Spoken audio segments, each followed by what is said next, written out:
Hello Capricorn, welcome back to my channel. I am Mariana and I will do the vibes inside for you today. So let's see Capricorn. First of all, I have a real strong feeling of work. Like work is a thing here. Of course it is Capricorn for you, right? I think all earth signs to a certain point are rather work oriented.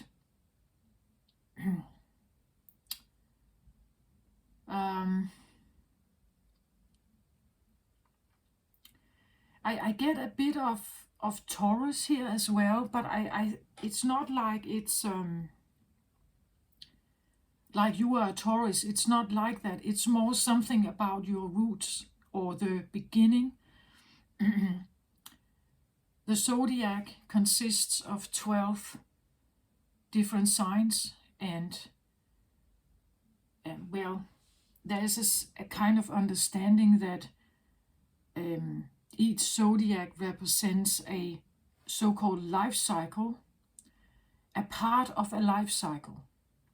So Aries connects with the newborn, the one who has to make a lot of steps, because that's what a newborn does. It has to go through quick development stages to somehow become wiser and so on. And then you have the other signs, and they are all like an evolutionary state. Eventually we end up with Pisces, and Pisces is very spiritual. It's the return to the spiritual realm of for the soul. It's getting closer to it. It's the elderly. It's the wisdom of an entire lifetime or many lifetimes maybe that kind of accumulates in Pisces. But Aries doesn't know that. It's quite new and feisty and has a lot of like willpower and I want to go out there and figure something out. I want to figure something out on my own here. Taurus is the first earth sign. So your category, Capricorn. But it's the youngest. So it means that it's earthy, it's practical, it's usually relates to money, security, safety, some of these basic needs that we in a human body need to survive here on earth, is somehow linked to the second house. So how do you earn your money, or how do you somehow get by? What is taught here? What are you learning here? And if you take that with you, it was supposed to support you, right?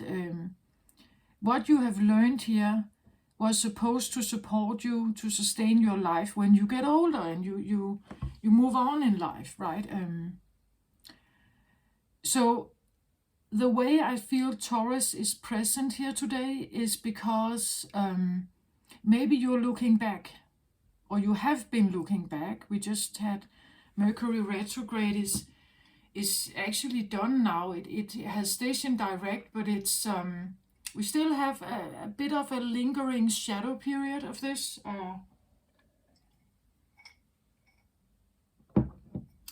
Maybe you've had some epiphanies with the full moon in Scorpio, and we are approaching a new moon now in Taurus.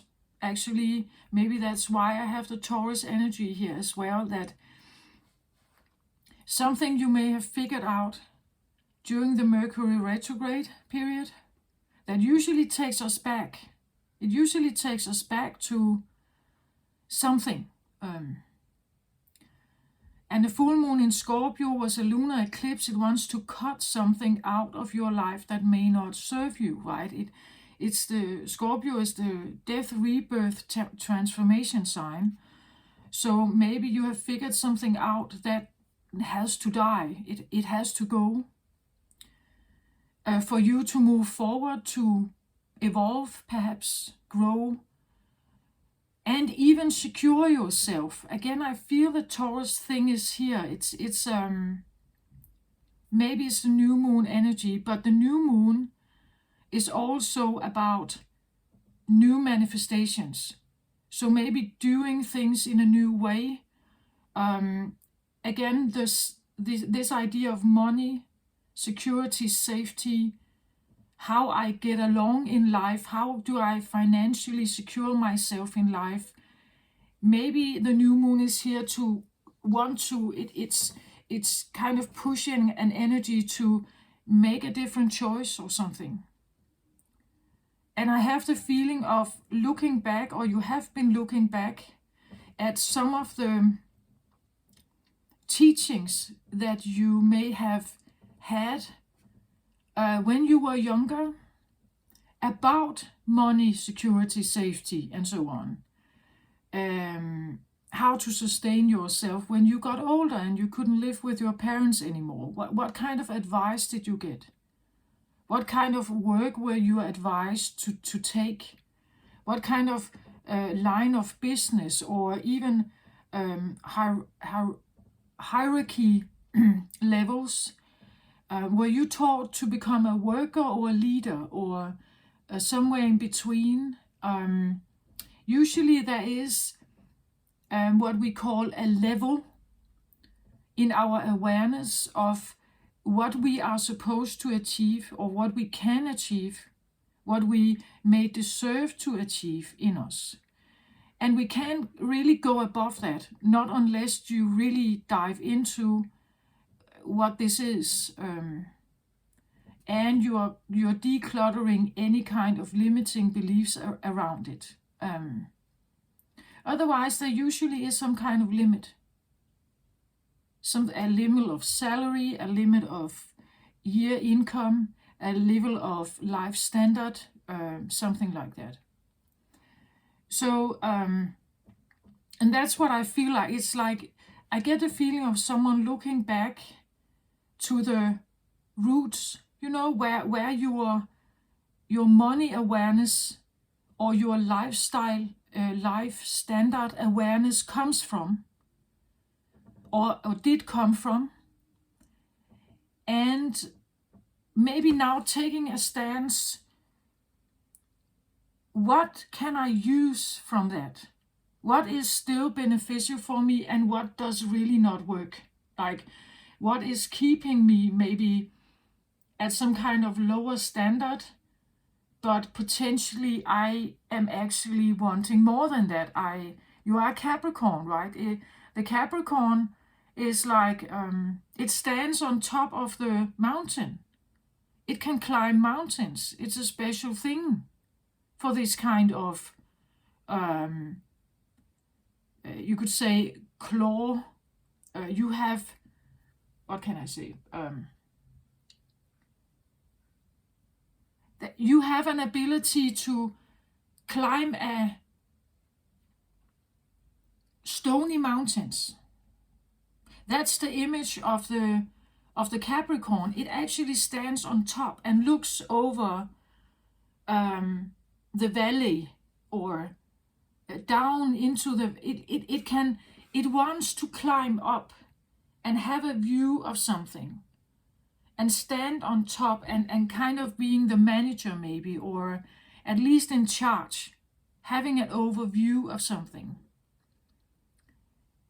Where the bull is content, the Taurus, you could say, it's content with the grass in the valley. It would never attempt to climb that mountain, right? To do that, you would need certain skills, and you would be able to figure out how to do it. And in between these two characters, we have Virgo.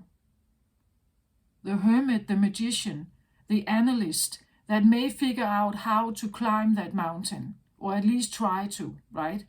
So that would be like an evolutionary state for the Taurus in the valley, happy to just chew on the grass, and Capricorn standing on top and having this overview, looking down. But again, I get this feeling, if you grew up to be a Taurus here, be content with like the available grass here. And maybe you were for a time being, but I also get the feeling that I have this feeling of work, like working. What kind of line of work, or I want to work with something else perhaps. I want to manifest myself in a different way. I want to...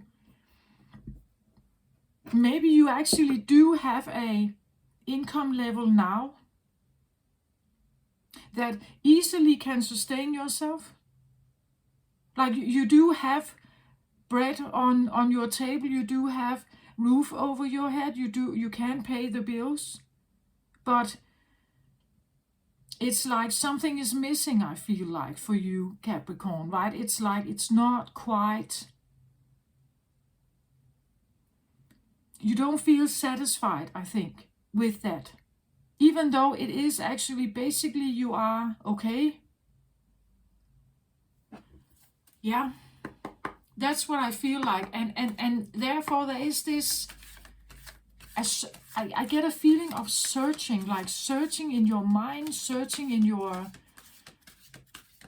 feelings perhaps, searching for something that could be satisfying, something that could add something to your life, that gives you that feeling, right? It gives you this feeling of like I have elevated or something. I've elevated myself. It's almost like you are a Capricorn, but in a bull body that never got to evolve. You know, like the bull has been wandering around this field and there's a fence around it, so the bull could never get out. So the bull stayed a bull. It was never given an opportunity to figure out how to become a Virgo. It also never got to the point where from being a Virgo I could become a Capricorn. That feeling. It's almost like you have been stopped in your evolution. And by staying in the field here, I get almost a feeling of it's making you crazy, like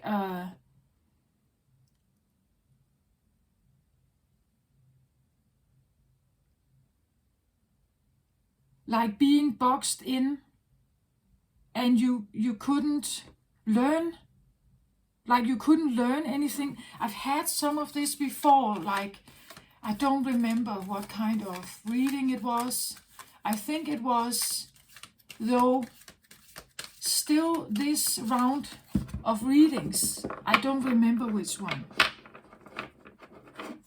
The feeling of being boxed in, you know, like let's say you grow up in a family where there is not much money. And maybe only the boys can be sent to school, you know, it's just an example. Maybe only the boys were preferred to go to school. And you are a girl, let's say that. So you were not given the opportunity to go to school.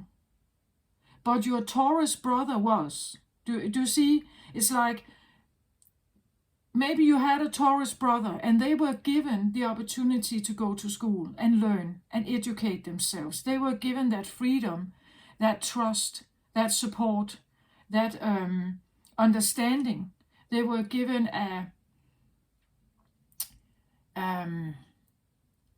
because they are a man, or because of other circumstances, maybe they were the firstborn and you were not. So because of that, they were given like the opportunity, the the push, the thing that made them go to school and become a Virgo or to become a Capricorn, right? But you were not given that opportunity. You were kind of just left there somehow, for all kinds of reasons. It can be anything. Maybe you grew up in a you were an orphanage and you grew up in a care facility. And in that care facility, there was only a certain amount of education available. There were no backup plan, something like that. Growing up without a sense of a backup plan for you specifically. So growing up without that, having limited resources available for, let's say, education, elevation, and I want to say knowledge, all kinds of knowledge, actually. If you were not provided with life knowledge from a parent or from a grandparent, or you had parents or brothers and sisters who were they had the education, but they didn't share it. They kept it to themselves, right? So you remained in this field of grass, and you couldn't get out somehow. This is what I feel like, and you have been looking back at a situation, your life circumstances, maybe that's what the Mercury retrograde period revealed for you. Something like it wasn't equal opportunities, or something was favored. Someone was favored perhaps, but it was not you. It could be that you are looking at your entire life as this feeling of an unfair situation, that you were born into an unfair situation, never given the opportunity, the trust, the support, the encouragement to step out of the field, right?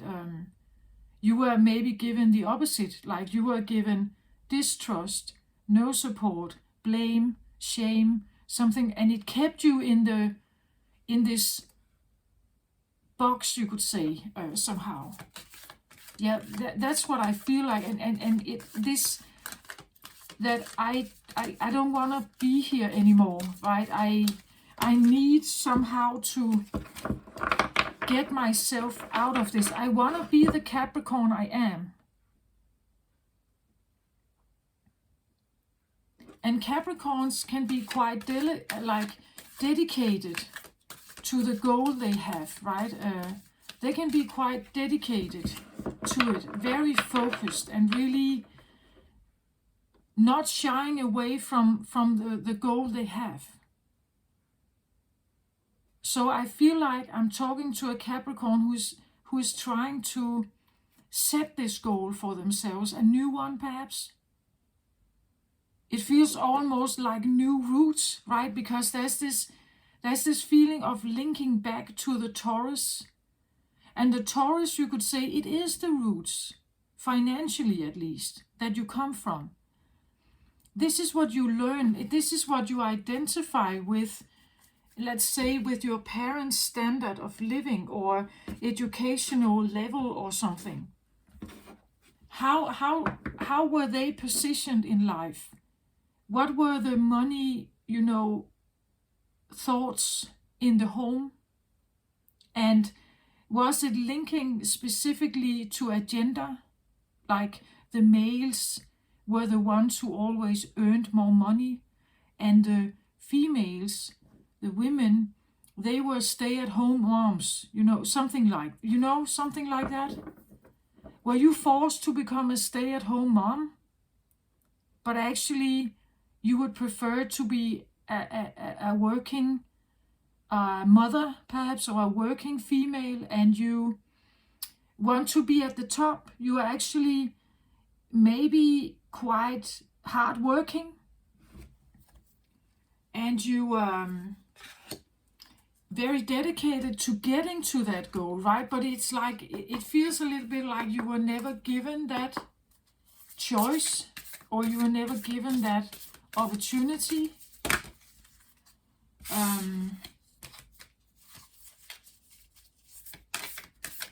I hear waste of time. It's like it would be, could there have been some kind of saying in the family that it's a waste of time for women to educate themselves, because eventually they are supposed to become married and become mothers and stay-at-home moms.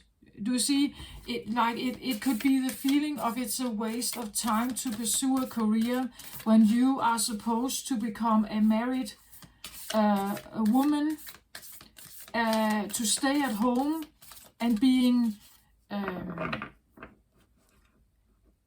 and taking care of the kids, and then you would have a husband who is, like paying the bills. The husband is bringing home the money. The woman is not. The wife is not, right? Like, could there be something like that going on, that it would be a waste of time to put money into a daughter, like career money, or college, whatever. I don't know where you live, right? But where you grow up, educational money would be a waste of time for a woman, because she is eventually supposed to become married, a stay-at-home mom, and she can't pursue a career, right? Anyway, that's kind of what I feel like. She can't pursue a career anyway. So maybe this is rather specific, but just take it how it resonates. This is a theme of like the living standard, or the maybe educational standard. There's something here about, let's say you are a woman, and if we keep, like if a man keeps a woman to a certain point unknowledgeable, he will have power over her, right? To make decisions and to seem like the wise one, to be in control. So keeping someone, unknowledgeable is powerful. Like the one who does that gains power from doing that.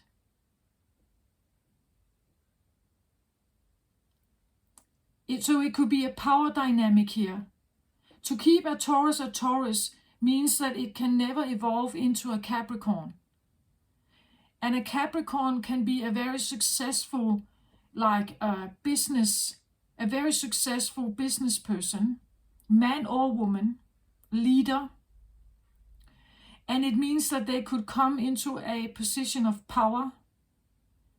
And if you were raised by someone who wanted you not to get that power because it is a competition to him or her, they can use the lack of information, or the feeding of very little information, to keep you small, to keep you in a lower knowledgeable state,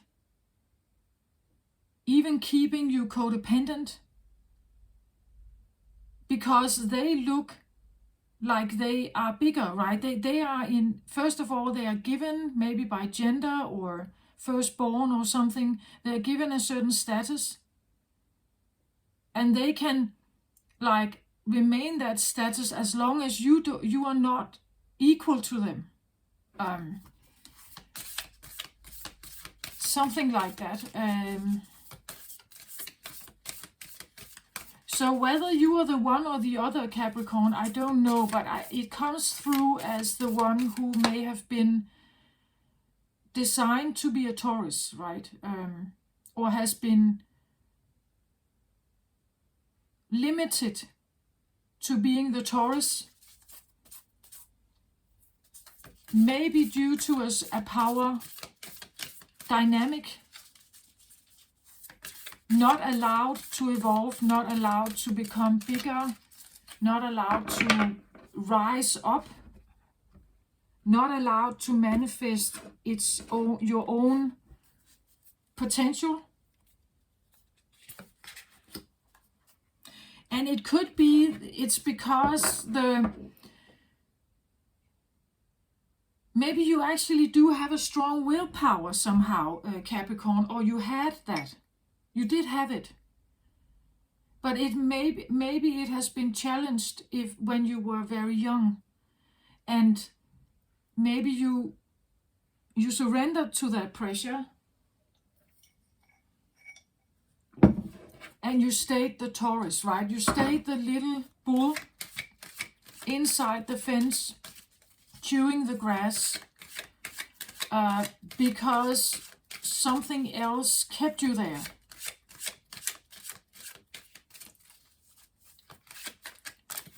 A certain amount of pressure or control somehow kept you there. This is what I feel like. I hope this, yeah. Again, this would make sense if you connect with the idea of being a scapegoat. And I've made many I've made many readings that relate to themes like that. I was raised to be one myself, so I relate to the Taurus thing. And to rise from that, you actually need, first of all, you need to get yourself out of the fence, away from whatever is keeping you here. And after that, you can find another field and you can start growing from there. It's just what helps you to grow here. Normally, it would be the parents, right? They would tell you, they would show you, they would teach you, and they would do it with love because it's supposed to help you, right? It's supposed to help you. It's supposed to give you knowledge about the world, skills, abilities. It's supposed to give you experiences of success and mastery, right? It's supposed to give you knowledge and a bravery about life, that you can take on any kind of task because you do have what it takes. So a parent will give you a sense of confidence, right? They will try to install confidence in you. They will show you stuff. They will try to see you, give you tasks and see if you can overcome them. If you can conquer the mountain, so to speak, right? Can you conquer the mountain? Can you do that? And do they give you like a supporting smile and says, of course you can do that. I believe in you. I trust you, right? I trust you can do this. If you have parents like that, you will probably experience more success, like personal victories, right, with yourself. You would feel encouraged to take on life. But if you didn't have that, now you're actually needing to give it to yourself. You have to find that voice in you that can give this to yourself. And I think that I'm speaking to a Capricorn who has realized something like that. Who has realized, what is it I need? What was it that was missing?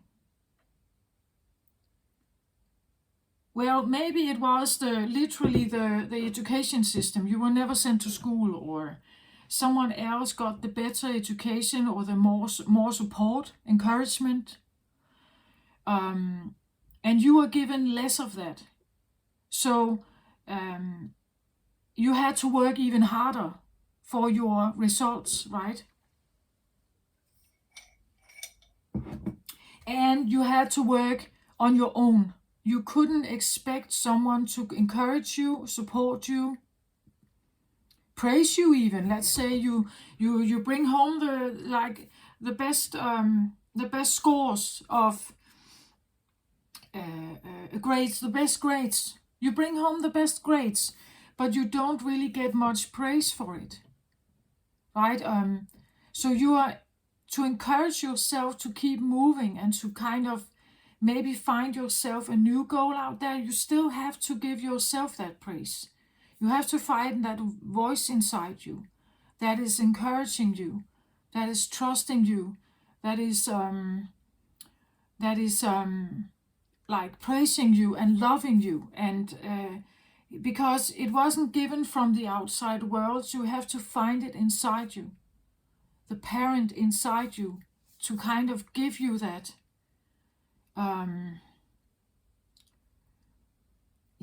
That's what I feel like. It's kind of asking yourself this: what was I missing? What was it that wasn't there? Literally the college, perhaps, but it could have been more than that, right? It was maybe also the encouragement, the you could say the devotion from a mother or a father to raise you to become an accomplished being, right? A whole human being. And maybe you have been watching that someone else got that attention, but it wasn't you, right? And, well, children usually take on a lot of blame.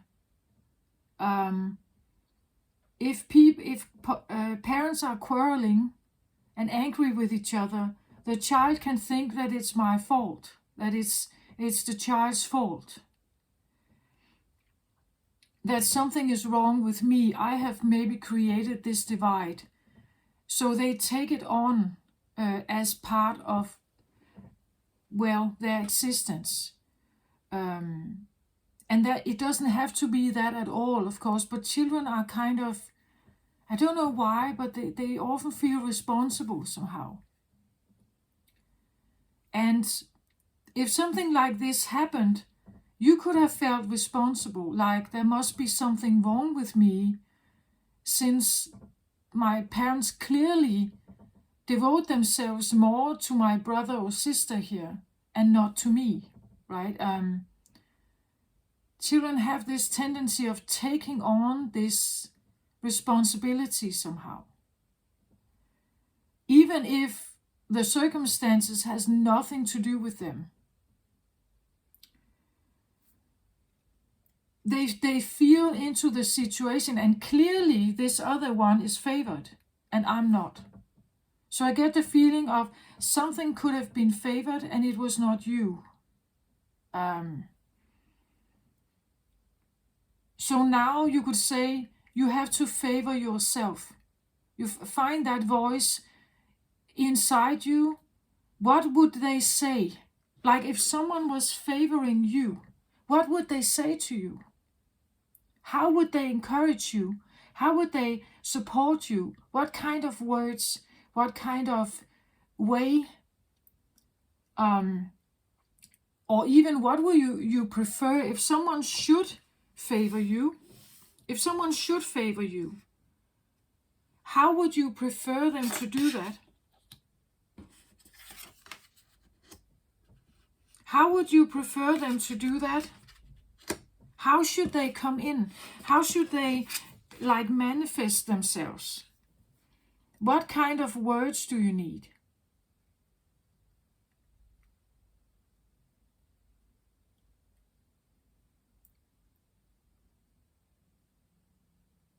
And I also hear now something like, if someone actually did come in and did favor you, if someone actually did come in and they chose you, they wanted to get to know you, they want to be your friend, they want to support you, would you allow them to?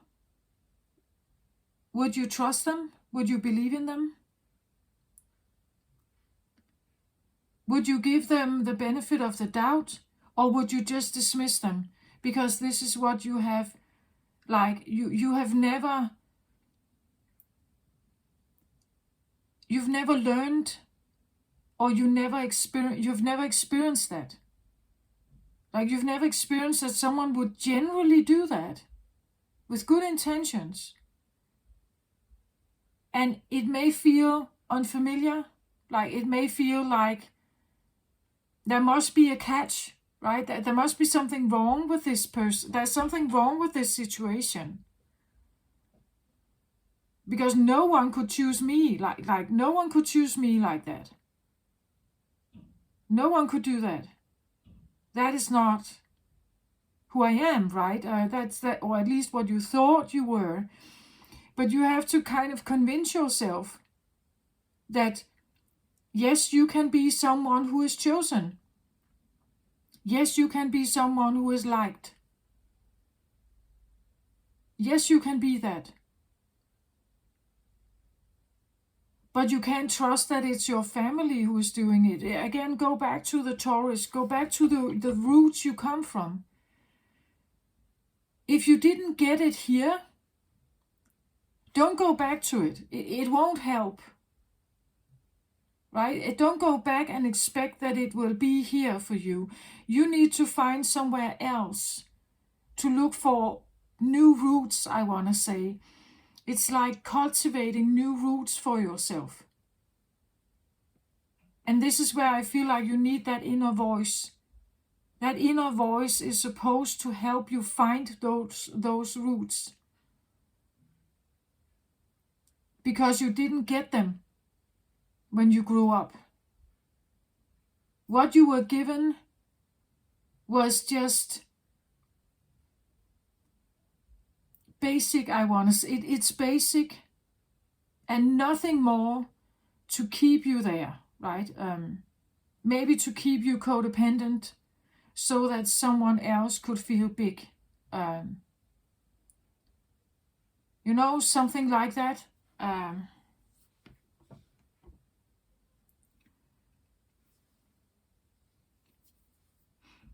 Look at these cards here. It's like, it's really so interesting here.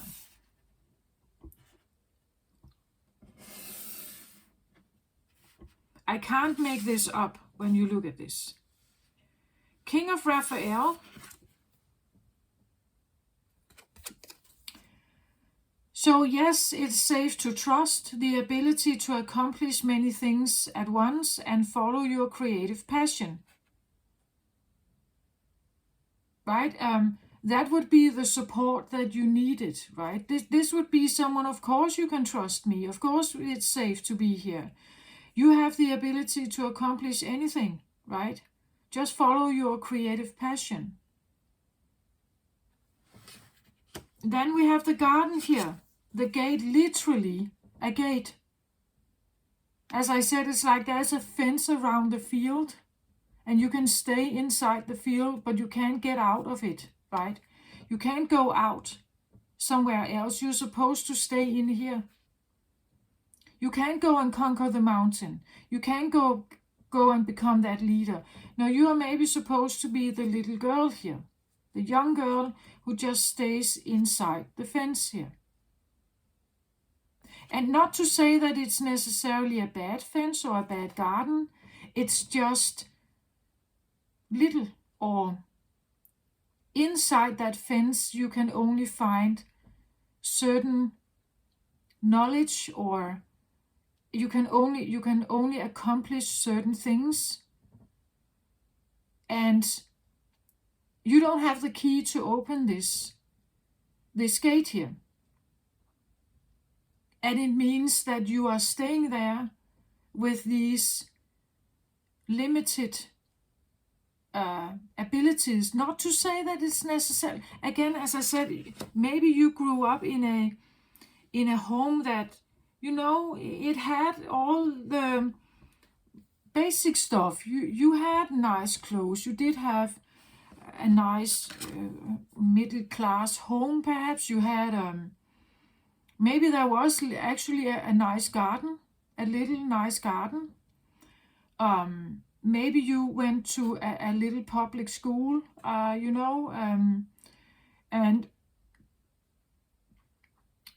your mother and father were maybe working class, and there was a kind of money there, but not luxury, not and you grew up to be one of them, right? You grew up to become like them. You should identify with that and be grateful for it, and that is kind of what life can offer for people like us, and stuff like that. So it was setting a limit or a boundary to your dreams, a limit or a boundary to the dreams or visions you could have had for yourself.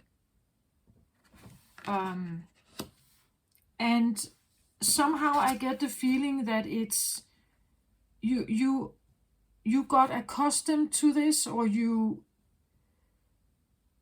trusted it, like you trusted the programming here, you trusted the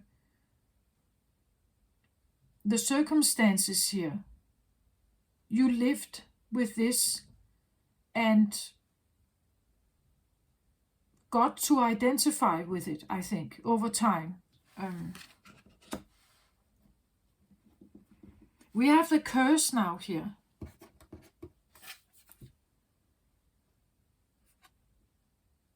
So what does that mean? Well, it means that, as I said, maybe you have always been. We see her, it's like she's there, but she's not there, right? She's there, but her mouth is kind of covered. She's there, but she's not there.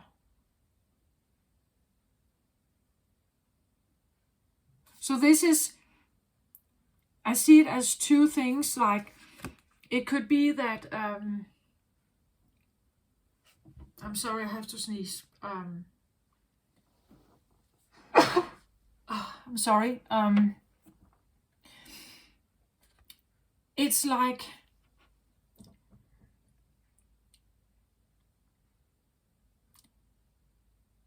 and underneath it, underneath it, I have she of the lotus. So she here, she. So I get the feeling that whoever is looking here is a she. She of the lotus. It's this girl here, right? This is the same, like they are all the same. And they are standing in some kind of karmic contract here with a king here, or the ability to become a king, right? So with a king, a father, perhaps, in some kind of karmic contract here, a dynamic, a power dynamic here. The curse, as I said, I see her as two things. First of all, it's like the Capricorn part of you that once more is looking through your eyes and is now maybe able to see what happened once. But it may still be limited, right? It may still not be able to speak. I see it a little bit like, Muslim women, where you can only barely see their eyes, but anything else is just like, it's covered in black garment, right? You can barely just see their eyes. This is what I feel like. It's like you are looking, a part of you, that the Capricorn part of you is looking out and knows that it can only live in this space here. It can only live here. You see it now, right? You see, or maybe you have known it all your life, that I am a woman, and because of that, I am living in this limited space. I can never educate myself. I can never be a Capricorn, even though I do have like dreams of it. I want to be able to elevate. I would like to be more. But that part of you is looking out on the world. And the world is not seeing that in you, right? It's not giving you this opportunity. Because you are a girl, you are limited to this kind of life. Or take it how it resonates. Because you are some kind of, let's say you are a failure. Because you are a homosexual, because you are gay, because you maybe you are disabled, then you cannot be, your own master of your life. Maybe you have a diagnosis or something. Because you have that, you are now limited to a life within these restrictions. Because you are ill, because you have, let's say, you have allergies, you have some kind of chronic lung disease. Therefore, you can't get out in the world. So you are seeing yourself living this life, right? Where you are covered up or you are inside. You are somehow not the one you would like to be. You are not given that freedom. You are in a burqa, right? You are forced to be in a limited space because of something, whatever it is. I don't know what it is. You may figure out what that is. And I think it's all the way back to childhood. So something happened, right, that put you in this space. Maybe you were a very wild nature, right? And because of that wild nature, your parents limited you here a lot. They limited you a lot. They locked you up. I don't know. They locked you up. And you could only, look through a little tiny window out on the world, right? You could only look on the world from a tiny little space, or from a space from a secondary space. Let's say you have learned from everything you know about life, you have learned from television. Now I suddenly get this feeling of, what was she called? This young girl who was grabbed when she was around 8, and she was stuffed in a basement by some man. Was it in Poland or something? And of course there has been several of these, but she was found and she was freed, and she was she has written a book, I believe, about this. Her entire how that was, and she was trauma bonded.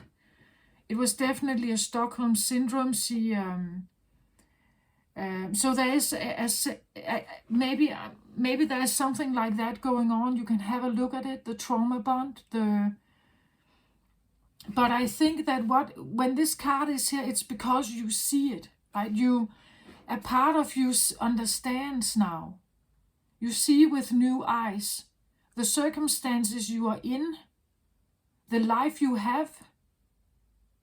Maybe that you are not speaking your truth, that you have been limited in speaking your truth. I see it. It's like she's seeing it now. She sees that she has been limited here. It's like and maybe she has been going back in time, back to her childhood here, seeing how she was limited in the first place, from the get-go, even when she was a baby, perhaps here. How there has been maybe gender priorities with siblings, right, or herself. How she was taught to be silent. How she was taught not to complain. How she was taught to be secondary. third, fourth, fifth rank.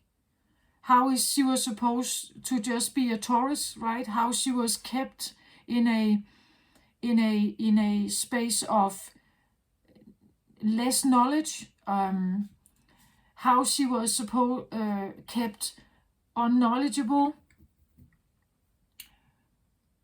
You would say limited.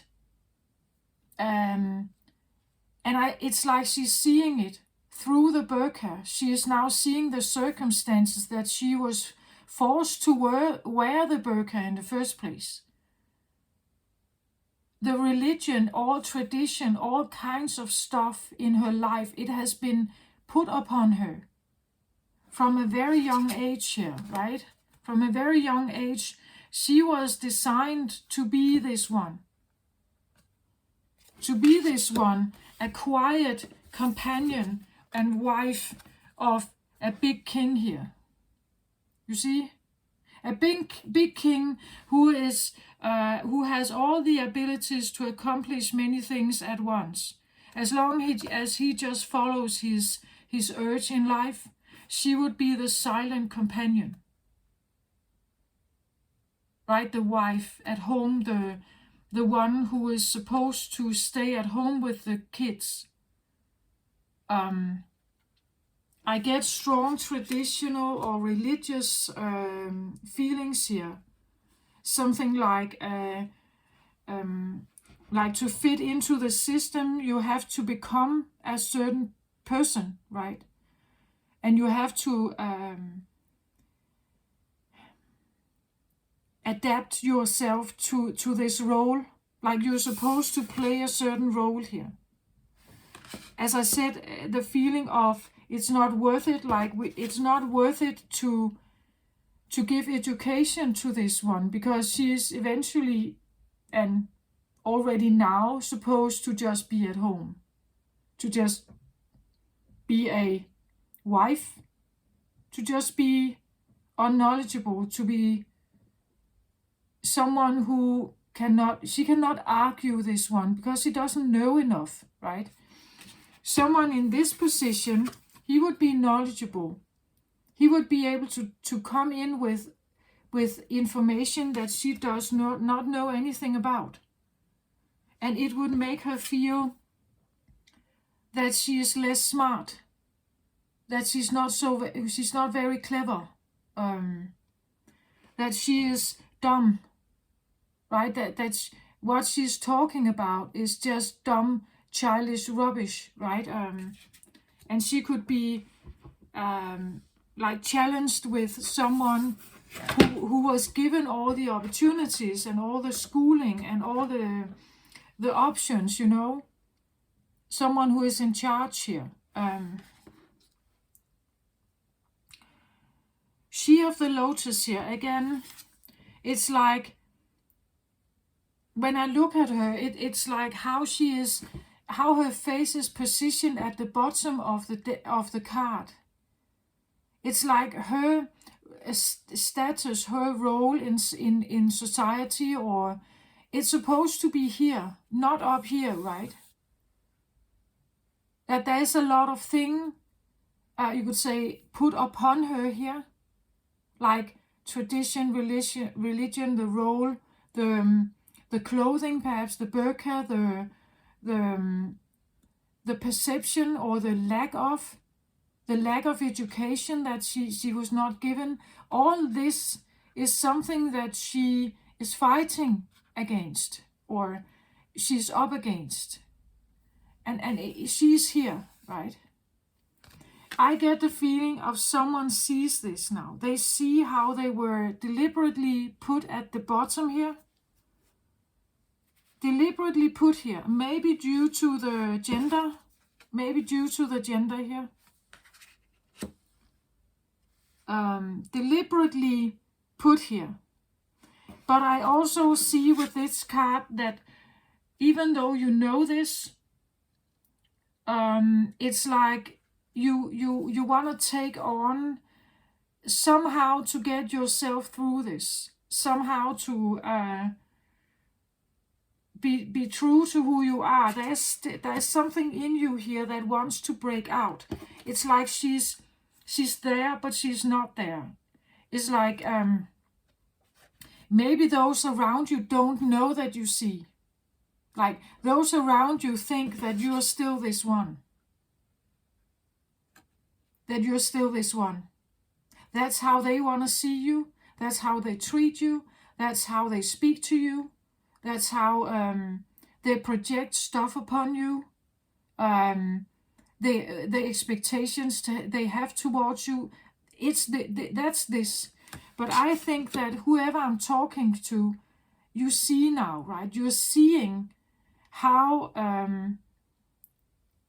that everything that was designed around you is still projected towards you to keep you there.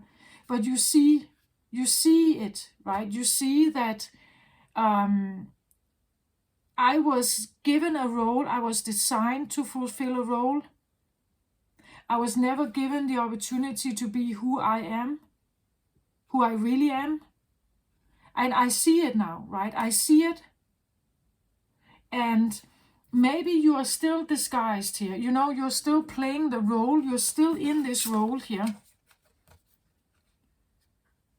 And you know that role very well. You've played it all your life, right? You've been here all your life. Once it was your identity, now I think you're playing a role. You know this role very well. You know what the expectations are. But you are seeing now that you are kept there. And something is happening here. You're trying to figure out how to, I want to say, open the lotus, how to become you here.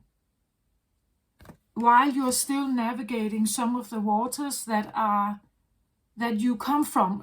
That's why I feel the Taurus energy. Where you come from, as I said, it's not necessarily that bad. It's not homelessness. It's not starvation. It's not like that. It's more than that. It's better than that.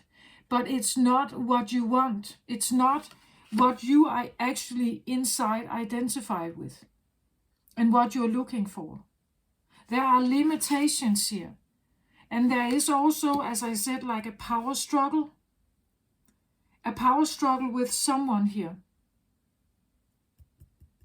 A power struggle, or you have identified at least that someone here was given a king status. Someone here sees themselves as a king. But I want to be that king, right? Or at least I want to be a queen. I want to be in charge also. I want to figure out how to develop new opportunities for myself here. I want to be able to take charge of my own life. I want to be able to rise up and show them, perhaps. I want to be that one. I don't want to be codependent here. I don't want to be like limited or be under some kind of power dynamic. I want to free myself here. She of the Lotus is shadow work, addressing dissonance, seeing downfalls as a flip side of superpowers, loving yourself back to wholeness. The beautiful lotus that grows from murky waters, disempowering triggers, bringing light into your dark corners. Originally, the title of this oracle deck was going to be The Language of Light. And it didn't. It became what is called Beyond Lemuria here. It was not actualized in that incarnation that other layers of meaning needed to be honored. The fuller spectrum I was guided to bring through also include the shadow. In hindsight, choosing to deepen the message of balance that the Lemurians were bringing forth through this work meant I had to experience my shadow. So the author wanted to make a deck that only connected with the light of Lemurian time. but it's so far away from us. We don't live in that kind of area or that kind of era or frequency. So to be able to, make people connect with it, the author realized that to bring forth the light, I also have to question and talk about the shadow. And they went through their own shadow work. My shadow encounters brought light into nooks I didn't know I had. If there is a way to fast track your growth, it is by being real with the shadowy or unloved parts of ourselves. There was a time when the concept of shadow work and self-love seemed relevant, but I was vague as to what they really meant. I knew the last part of my journey was exploring them, but how that would happen was quite mystifying. The shadow and self-love are big topics to unpack, and unraveling them took me on quite an adventure. Unfortunately, I thought shadow work was about digging up as many issues as possible and then being present with them meant valuing in them. Without tools for expanding awareness, I found myself drowning deeper in the upset of it all and creating more of it in the process. My journey for clarity took me to Cambodia, where I met and mastered the art of perspective and indirectly finding growth points in a way that spoke to my being rather than my mind. That sparked a 3-month journey into the farthest reaches of myself. I realized I had a lot of unlearning and self-acceptance to do. The years of trying to be the best that I could be created constructs in my self-identity. My striving wasn't as healthy as I'd thought. By discarding traits that seemed ugly or hindering, I was also rejecting sides of myself that were quite wonderful. They were two sides of the coin, and equally they were part of my true nature. When we discard any part of ourselves, we are throwing the baby out with the bathwater. Throwing the baby out with the bathwater. As I said, it's like the child, the innate being that you are, with all the qualities that you have inside you. That is the baby in you, right? This is how you're born. It's your identity here. But when we discard something, we are literally throwing it out, discarding it. Your ability to become this king, maybe you threw it out once because you had to fit into a role here. Often our greatest strengths are our greatest weaknesses and vice versa. When we reject or deny parts of ourselves, we end up feeling hollow, lost, and detached. When we take them out of the trash and work with them through compassion, gentleness, honesty, and non-judgment, we can shine a light on these shadows and see them for what they are. Incredibly, my perceived weaknesses vanished as I peeled the layers further and further back to explore the past experiences that accompanied them. Yeah, but because there's always experiences that accompany the discard.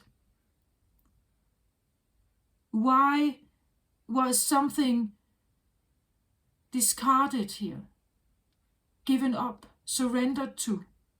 There is an experience that is accompanying that particular incident. And when you get closer to that, you will figure out what happened. That is the shadow work here. Accepting the shadows bring accepting the shadows enough to bring them into the daylight was unusually all it took. Was usually all it took for them to dissipate. Their power dissolved, and I could see them for what they were, or rather were not. Paradoxically, self-love is a catalyst for transformation. Alchemizing painful triggers is an opportunity for awareness that helps us reclaim more of ourselves. As the dense spaces begin to evaporate, we can be filled with more light, more love, and we create an upward healing spiral. That's what I feel like, an upward healing spiral of I want to say ascension, like from being put in a very dark or low frequency, you have an ability to work through your clutter and ascend, like having a different frequency. And when you do that, you will, more and more of her will become visible here. But it may feel like you're working your way through a curse here.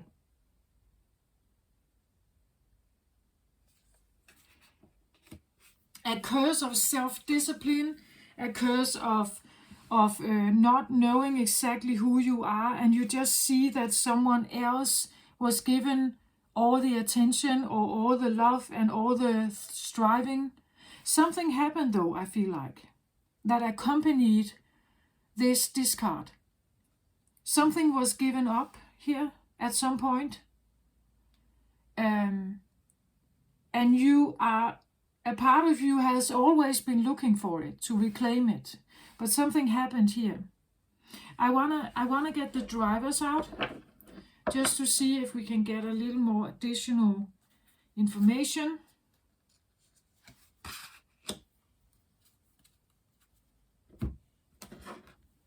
The drivers is the bottom of the deck.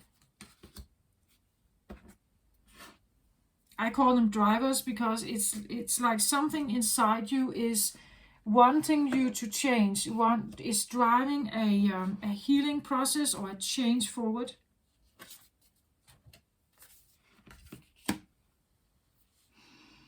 So with this King of Raphael, the driver here is the 8 of Gabriel.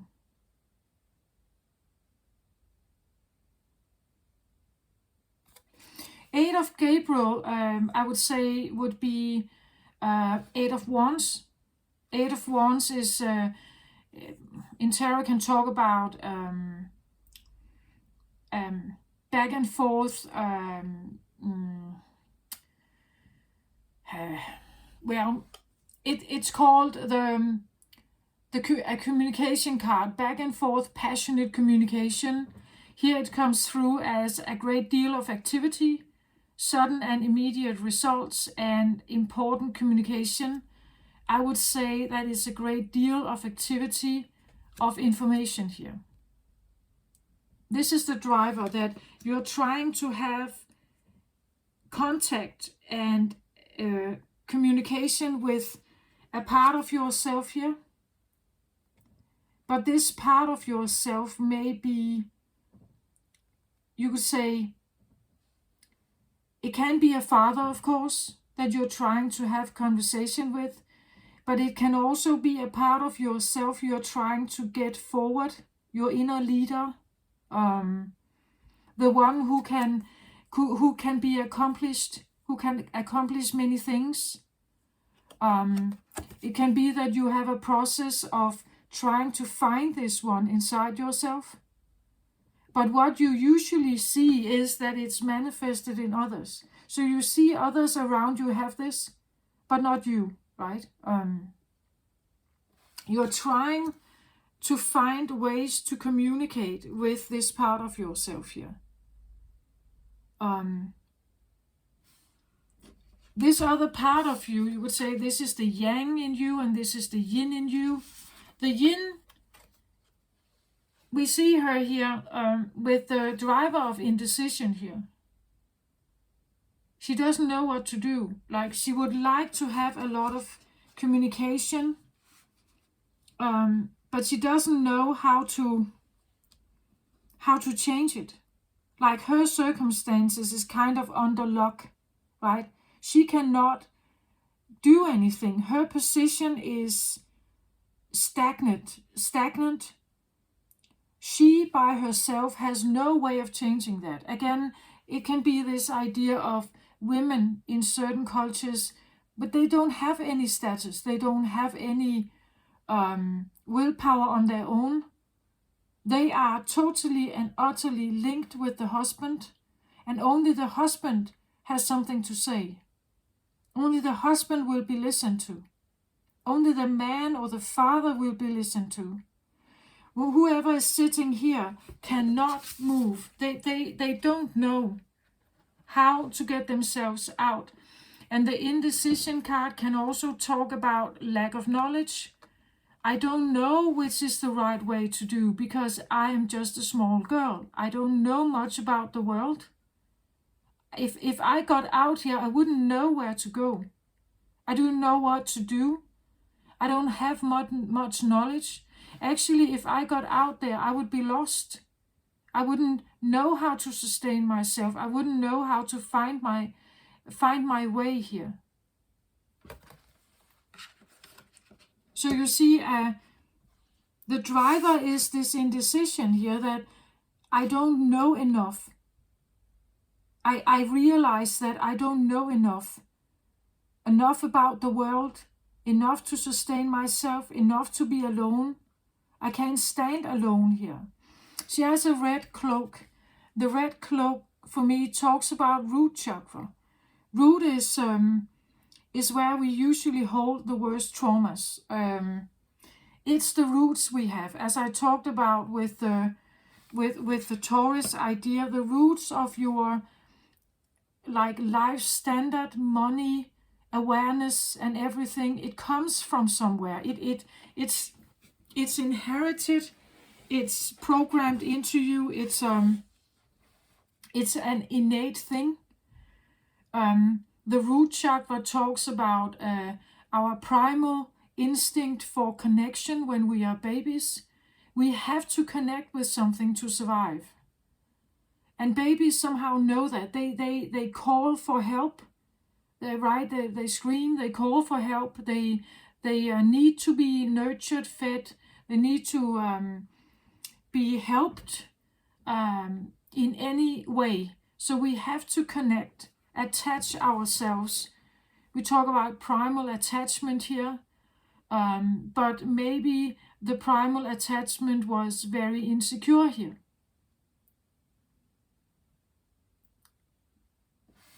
And because of that, you are now inside the gate. Because getting out of it, if you want to get out of the gate, you are experiencing this feeling. I don't know where to go. I don't feel safe. I don't know how to move myself out of this situation. I don't even know how to heal myself. I don't know what I'm missing, actually. I just know something is wrong, right? I don't feel safe.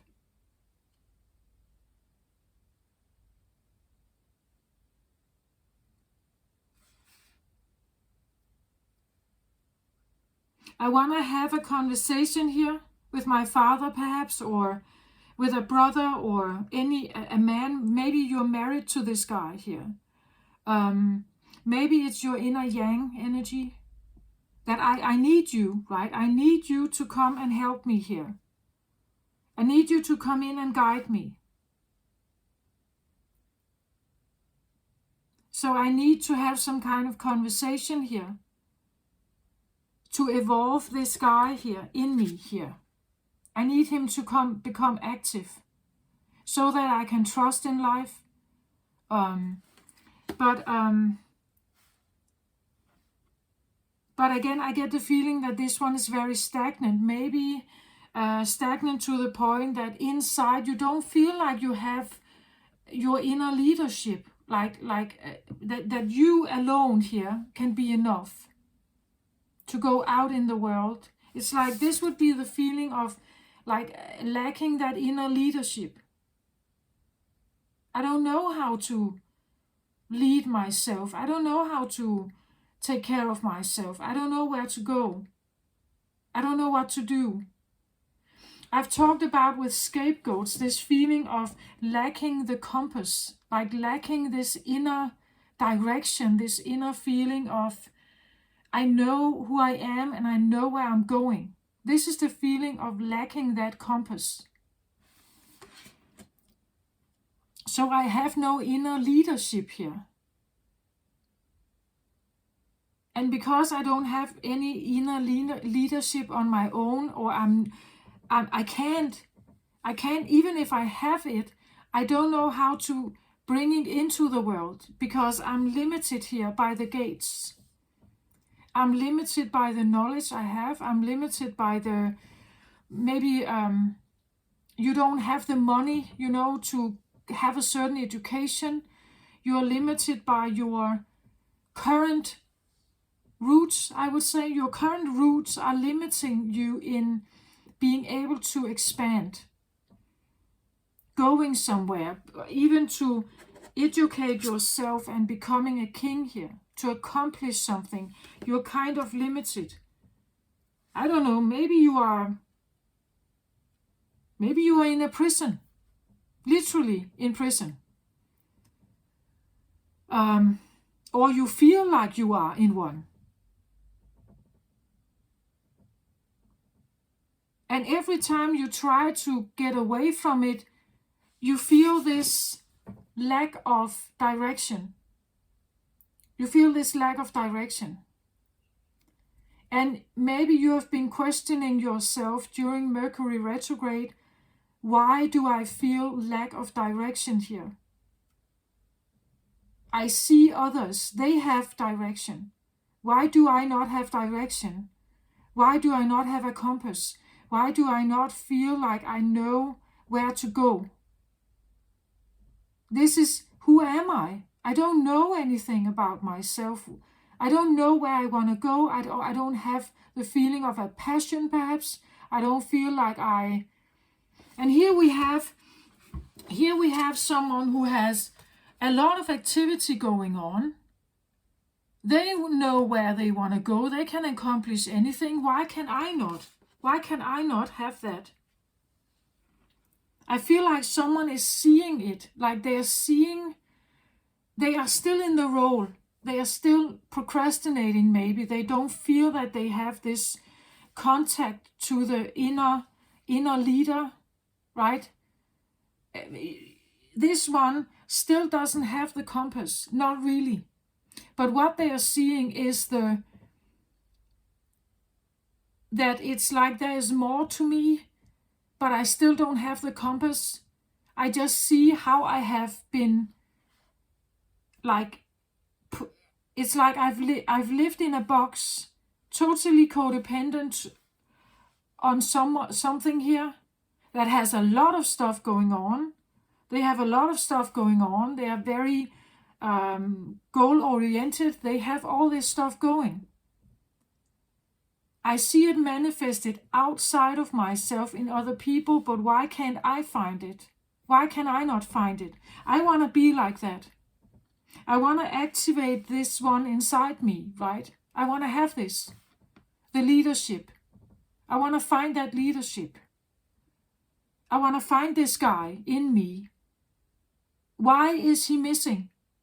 I see others have it. Why can't I have it? It may be the feeling like something has been taken from you, that he has been taken from you.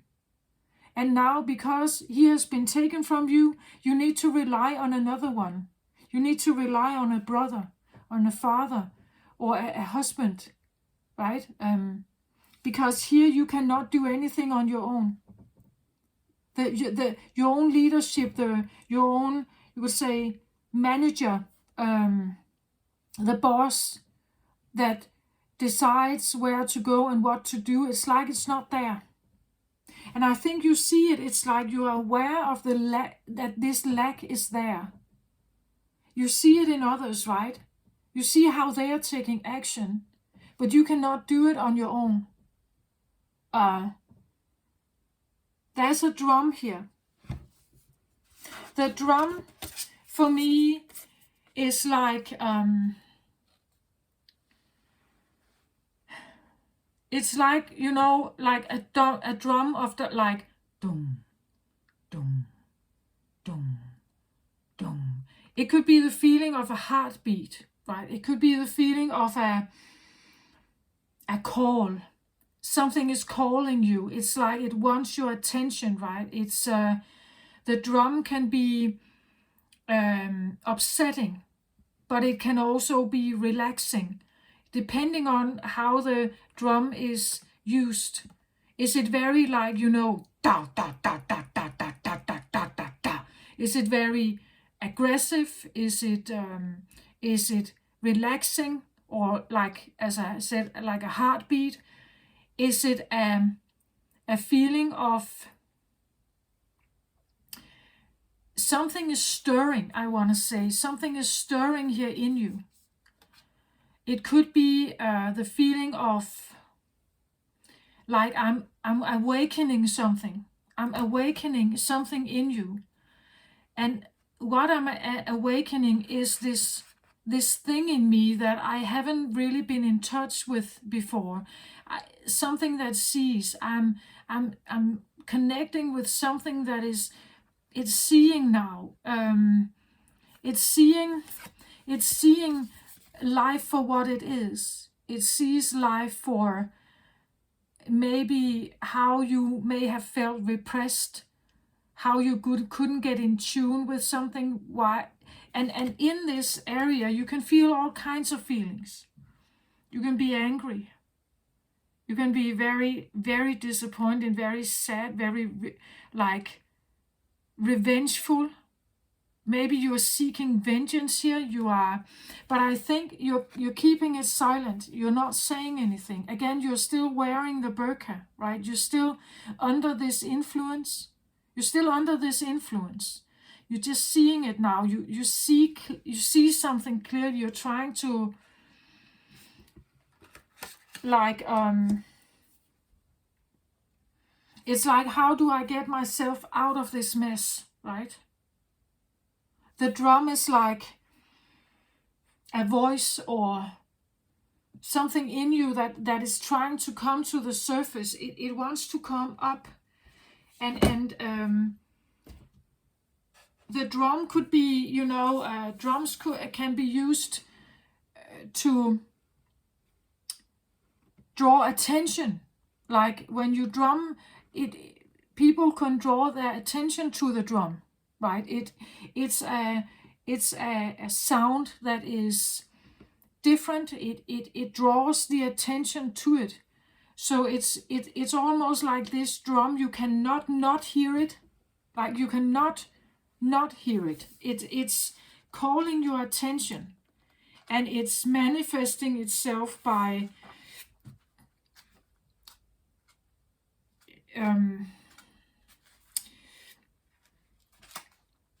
it can be maybe difficult to manage, especially if it comes through as anger, or, you know, like these repressed, denied feelings.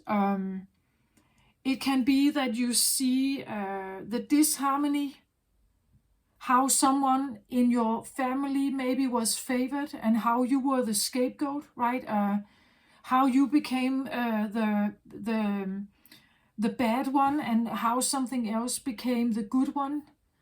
Or it could be that you feel life has been very unfair to you. The feeling of anger, the feeling of being treated as third, fourth, fifth, right? Without value, like you were not given value, that your existence did not have value, or that you are just a means to an end, meaning that if you get married to someone wealthy, perhaps here, your family benefits from it. So you are just a tool, right? Like that you're kind of treated as a tool, or a baby factory. You know, like I was just put in the world to be a baby factory. Like I'm supposed to be married, I'm supposed not to have a voice. I'm supposed to bring babies into the world. I'm supposed to be the mother, but nothing else, right? Nothing else but that. That is my role. I'm limited to that kind of role or something similar. I just take it how it resonates. It can't be that specific. It could be any kind of repressed role you feel that you are in. And this one has realized it now. They have realized that what they have been living in is like a limited way of existence. For a while, for a longer period of time, maybe you didn't even realize. You didn't know. This one knows. They know now. And there is a voice inside them, something that is stirring, that wants to come to the surface. The rhythm of the drum tunes you to the beating heart of the universe. Its wood frame links you to the trees and helps your journey to the lower world, wire the roots and the upper world through the branches. The drum skin gives the shaman the power of the animal kingdom. Striking the drum calls forth the power of the thunder and the rumbling of the earthquake. That's what I feel like. There's this disapprovement, right? She's finally seeing something, and this disapproving, anger and resentment, and I get Lilith here, like the Lilith, the expelled. The Lilith is in the Bible known as Adam's first wife. But because she didn't comply with him, she didn't let him be the leader, she wanted to be equal with him. Because she wasn't complying and surrendering and submitting herself to him, she was thrown out of the Garden of Eden. And Adam got a new wife, Eve. Right? And she would comply. She would be submissive to his choices and so on. And I'm not saying there's anything wrong in either the one or the other. I'm reading the energy. So here I have Lilith, right? Lilith, who it's Lilith energy. It's this feeling that, or it's Eve energy. Eve is now realizing, I was designed in the first place to be submissive. I was designed in the first place to be Adam's wife.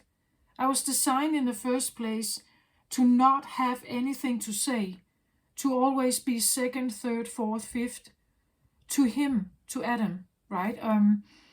This is like she's seeing that now. She's seeing that, and also realizing I'm not that. I'm not only submissive. I have other needs as well. I do have a need to establish myself. I do have a need to stand alone, maybe. I have a need to, I want to be sovereign somehow also. Not just someone else's tool, right? But there's a fear, right? There's a fear that if I say this, speak this, I become Lilith. I will be expelled of my entire family, the safety, the security of my family. Because there is something here. There is something you can rely on here. As long as you stay in this role, there is something to rely on here. And if I get myself out of that, if I commit myself to my path of being my own sovereign being, and I get out of the codependency here, I will perhaps become Lilith. I will be the one who is expelled from the family safety and security, or help, so-called help. And even though they may not be the best roots, they are still there. They are there, but they are maybe not the best for me, right?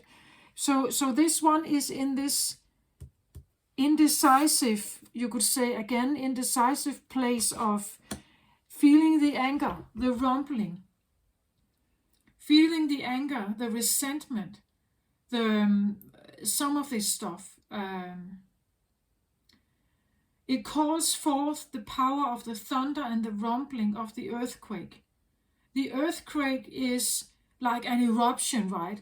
So underneath these eyes here, we have someone who is about to erupt, like breaking out of something. Like, I can't sustain the steam anymore. I need to get some of this steam out. I get the feeling of like real anger here and resentment and bitterness. Like a feeling of like I am reduced to being a tool, or reduced to being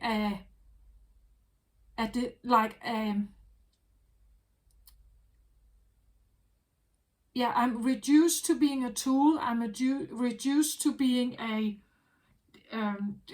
what's that called?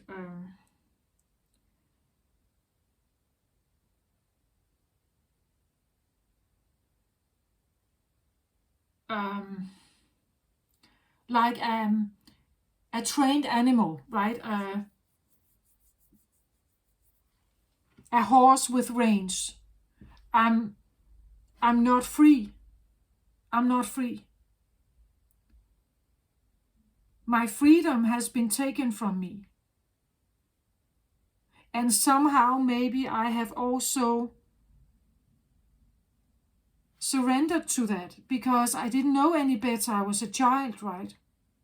I had no idea what it meant. And again, as I said, maybe you were actually really more of a wild, free spirit, but it was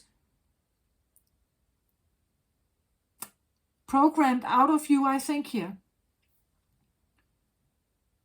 And that side of you it's stirring in you, right? It's bringing forth an earthquake.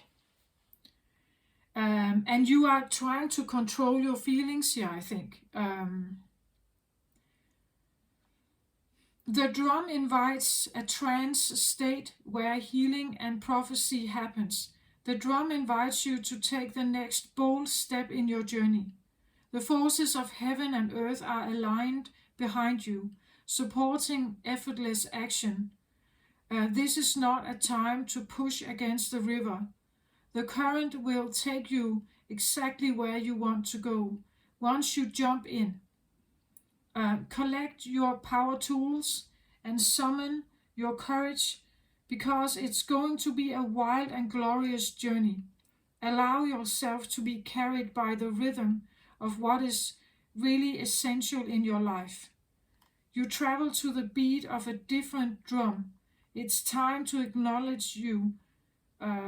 It's time to acknowledge you do not fit a mold or role or relationship that is not in tune with you. Find your rhythm. Respond to the heartbeat of the distant drum. The price you pay for lingering becomes higher with each passing day. Now is the time to move on. Yeah, I can't say it better, right? You travel to the beat of a different drum. You are not the Taurus, right? You are a Capricorn here. And you feel it. It's approaching. It's coming in more and more evidently every day. The voice you have not been allowed to speak. The dreams you have not been allowed to dream. Whatever was given up here or beaten out of you, I don't know. Whatever was somehow lost here is the compass, your inner leadership here. And you're supposed to regain it. And you're going through a process here where you're trying to find it, find your way through it and ascend here. Look at it. It says here, journey to wholeness, right? Journey to wholeness. I can't say it even better. It's like that is what's in you. That is what is awakening the drum, right? That's why you are trying to figure out, how can I somehow awaken this one in me? Who is this guy? Who is this in me? I see it manifested outside of myself. But it seems like it's very difficult for me to get in touch with it. It's like I can't I can't talk to it. I can't awaken it somehow. But you are. It is coming here. The drum here, the awareness you have. As I said, she is aware. This one, she is aware. The role she is in here, the mess you may see, or the restriction she's in, the limitations she's in. She's very much aware of it. She sees now, and I feel the bitterness. I feel this resentment, the anger, the feelings that why was I put in this place?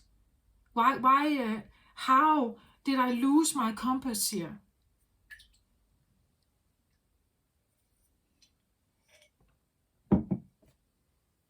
How did I lose my compass? I want it back, right?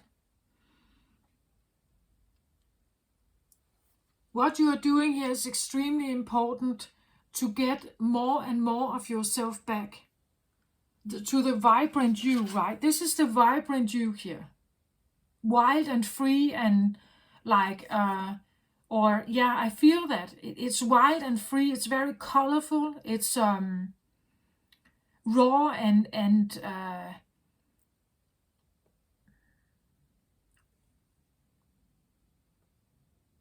it's a very interesting feminine energy here that really wants her freedom, that wants to stand totally free. And look how she's it's all there. It's all there, right? But it's under some kind of debris here.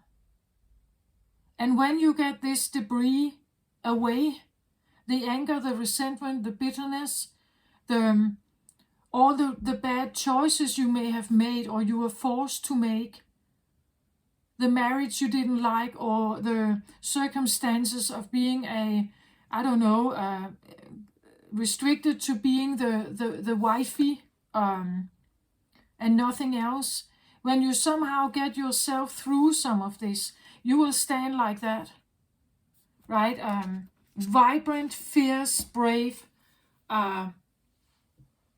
raw, colorful, creative, I feel like. A lot of creativity here. And I'm very strong, very, very strong here. Powerful, strong. I get the feeling of like you cannot be held back here. There's a wildness to this side of you. Like it's difficult to contain. This is difficult to contain. And what you have experienced all your life is containment, right? Of course you want to break out, especially someone like that. They need freedom and space and fresh air. Like, I need space. I need to be big, or like I need to fill the room somehow. Can I get a card on this journey here? Wholeness to journey. Like, who is she? I get stepping through here. So I feel like with a stepping through card, it's something from stepping through from a restricted you into a powerful, blossoming, radiant you, right?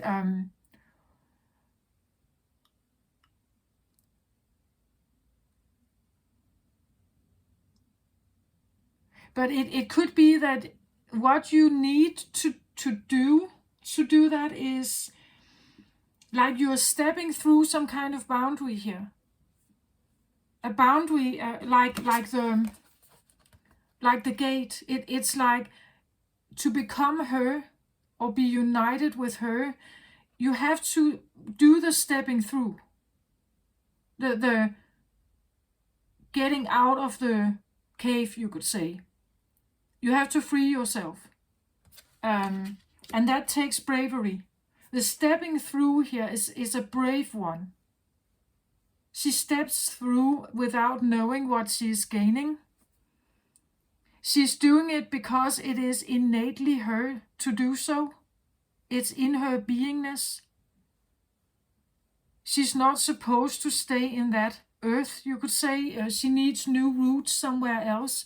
The stepping through is a bravery act, bold and brave.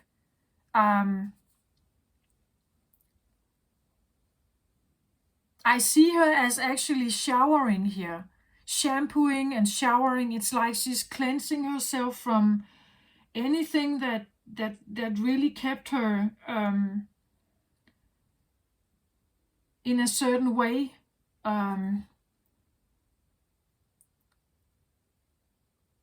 This is where you're taking the burqa off, right? This is where you're maybe, I don't know, escaping to another country. You are freeing yourself here in a way, right? You commit to a different cultural belief or a different religion. You're freeing or showering or cleansing or purifying yourself from something that where there was a lot of restriction on you. She is shampooing here, cleansing herself.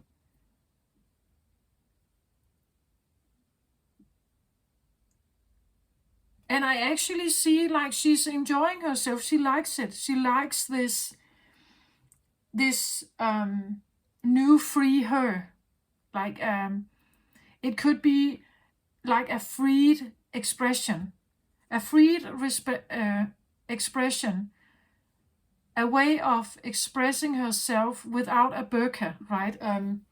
Showing her hair, having makeup on, choosing fashion outfits or high heels or whatever, red nails. Maybe it's the expression of the feminine, a free feminine, as opposed to one behind the burqa here, right? It's just an example, but the burqa for me is one of the ways where I feel, me personally, where I feel that women are, when they are wearing the burqa, it's a sign that they are under some kind of influence.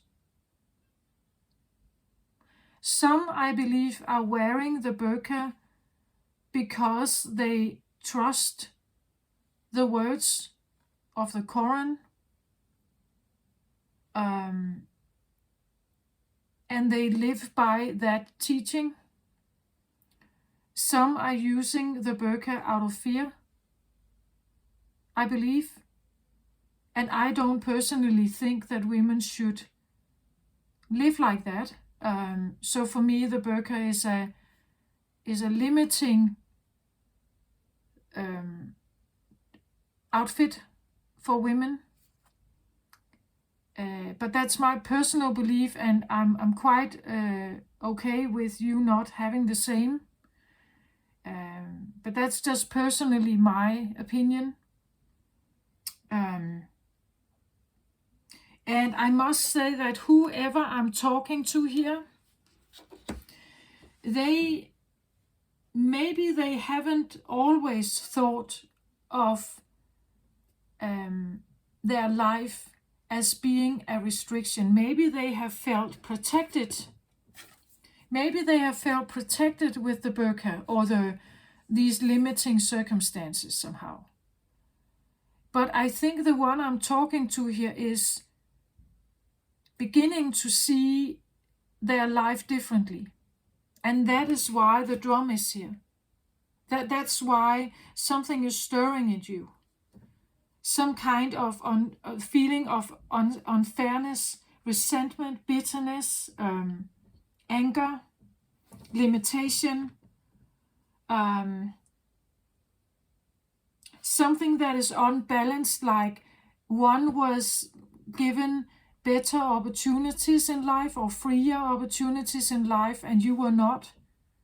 This feeling that there is this, that you have been witnessing an imbalance somehow.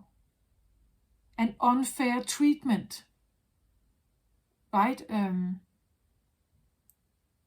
That it's not equally divided between you and maybe your siblings.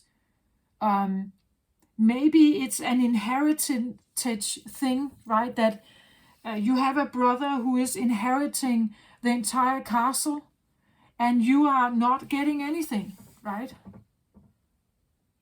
Just take it how it resonates, but there's something rumbling here in you that is coming to this, like an anger that is coming up, a bitterness, a resentment of your roots, perhaps, like the Taurus roots, right? That there's something about your, again, self-value here and what you deserve in life. What were you taught about that? And it's like she's seeing now how unequally praise has been given. As in, maybe you never got praise or very little, and someone else was praised for very little effort. And you became this hard worker, right? The hard, dedicated worker, but you never really got much praise. Like, and you see the unfairness, right? That you have studied and studied and studied, or you have tried to like really become reliable and trustworthy, and you have kind of really wanted to show that, and you didn't get the benefit for it. You didn't get any praise for it, or any, like a promotion or something. It was not seen, right? It was not seen. It was not given attention. It was not even spoken about.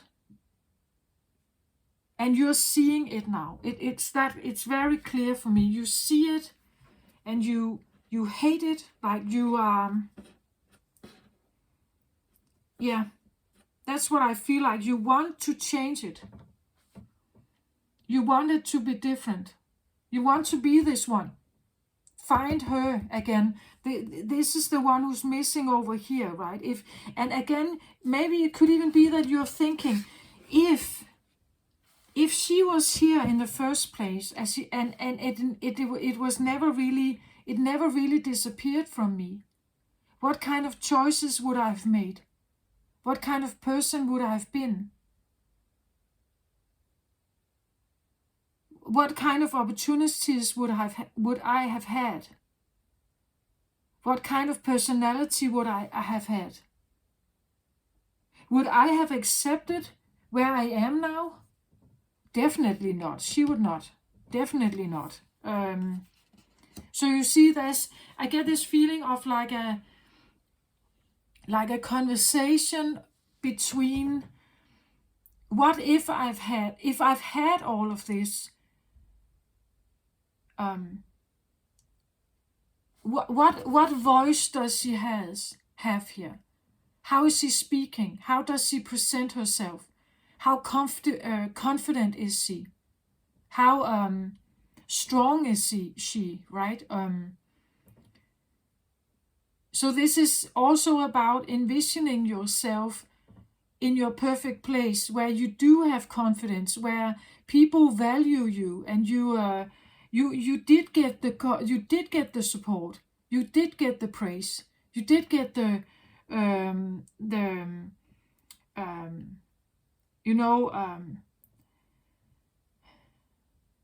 you did get the support, you did get the encouragement. You did get the love, you did get the praise, you did get the adoration, maybe. You did get it. Right? If you did get it, what would she be like then? What would she be like? And that is now your focus, right? This is the one that you're looking for. This is the one you're looking for. And you can sit and blame about the past. Of course you can do that. You can sit here and like dwell in this if you want to. It's just not bringing you closer here. And you can have resentment towards the ones who may have put you here in this position, but they will not change. Like if this is an outside person, they will not change. They will not, they have their own stuff going here, and they will not put like attention on you. If they've never done it before, they will not do it now. You can try to talk to them, you can try to persuade them and tell them about your misery and everything here. You can blame them for all your lost opportunities and everything, but it's not going to help you. It just keeps you here. What I would recommend is focus on her. What would she be like? This is the one you want to like get to. This is the one you want to get to. I would say focus on her more than this. This is old stuff. It's painful. It drags you down the spiral of resentment, bitterness, and all this stuff. I get it. Maybe you have to work through some of it. Like, I did that. I almost got lost in this. Like, I had to pull myself out of it. I almost got lost here, like in this. I'm a Capricorn rising. I was almost lost in this. All the bitterness, all the things I saw passed me by, was never given to me. All the resentment, the anger, all the wasted time. I've put so much effort into something. It was never recognized. It was never praised. It was never given attention. No matter what I did, I was supposed to just be a certain way. I was not supposed to be big. I was not supposed to be given power, right? It was a dysfunctional family, and I could dwell in that if I wanted to. It's just, it didn't get me closer to her, this one. This is the one you need to focus on. That is my advice. Listen to the drum, but don't get yourself caught up in all the misery, all the pain, all the things that passed you by, all the things you were not given. Try to figure out the one who would support you, right? The good mother, or the good sister, the good aunt, someone who, what would they say to you? How would they encourage you? Right? How would they encourage you? How would they help you to step through and show yourself? How would they help you be the one who is stepping through and showing the world who they are? Right? What would she say? What would she say to you? And what would make you trust her? What would make you trust her here? When you come from this position, what would make you trust her to go towards her? What needs to be present here in this space for you to become her, to trust that you are her? You are her. That this is you. Without any limitations, this is you. Without any restrictions, this is you.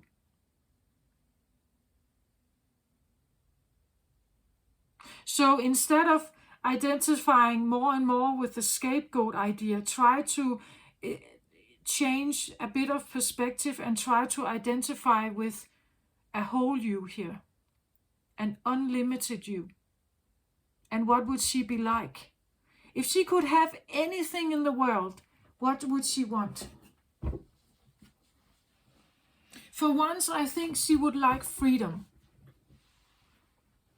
And after that,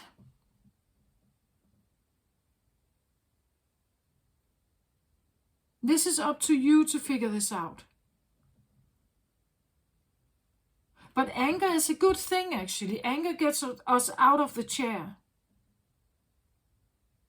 Anger can be a means to, like, potentially finally doing something.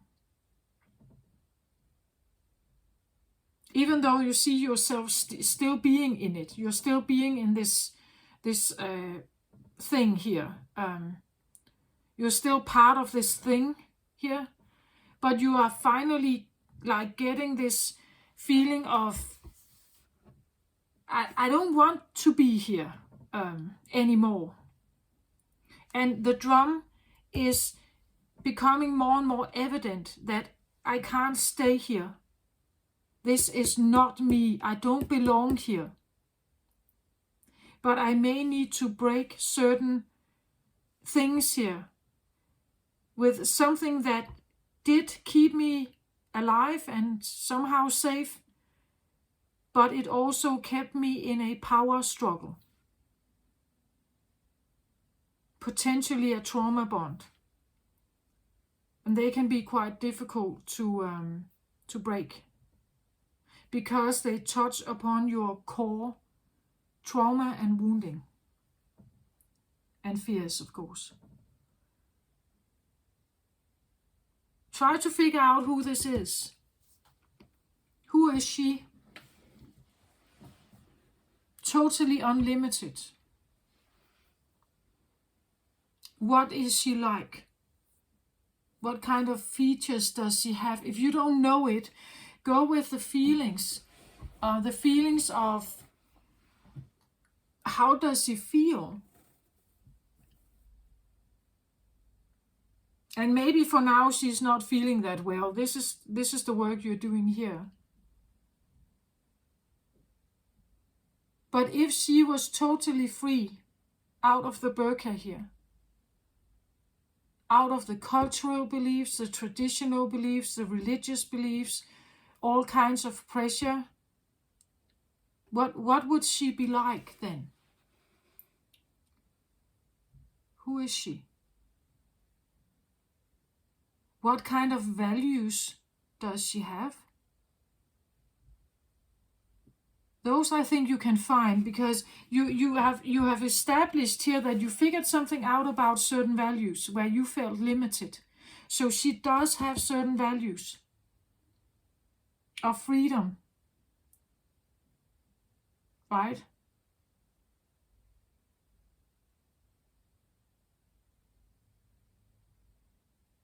Look at the values. That could be one step. Can I get a card on the curse, please? Yeah.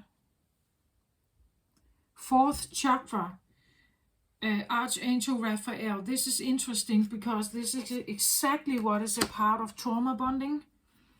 Trauma bonding it happens because your heart is hijacked. Your heart is somehow in a grip. That's why it feels like a curse, because no matter what I do, my heart gets triggered here. No, if I break out of this situation because I want to be true to myself and my own heart, I know that I will bring war. I will bring tremendous things that are going to happen about my family, perhaps, or something. And I know I may disappoint them.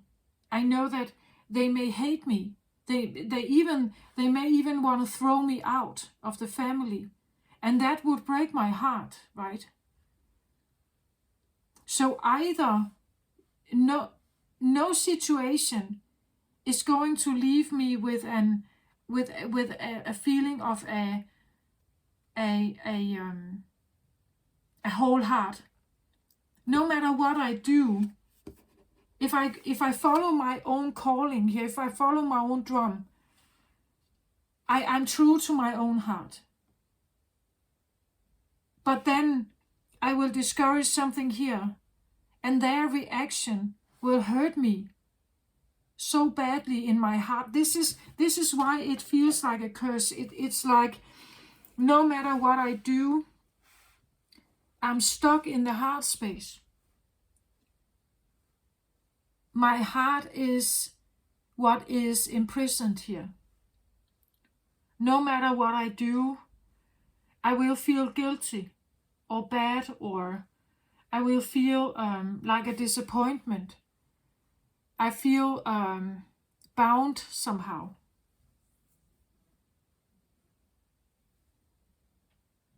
And therefore, what you are doing here with the drum very much relates to heart healing, heart sovereignty.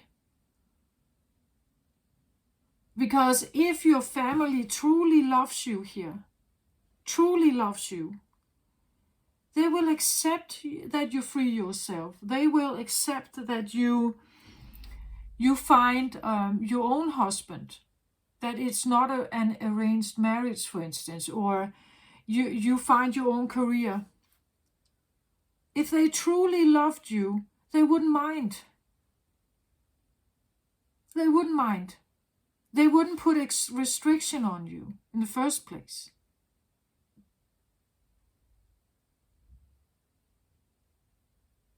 They would love you anyway. If they truly loved you, they wouldn't keep you in a box here. They would teach you about the world. They would show you, right? They would be there. They would encourage you. They would make you brave and bold and everything. They wouldn't keep you restricted here. And they would certainly not put a power play on you.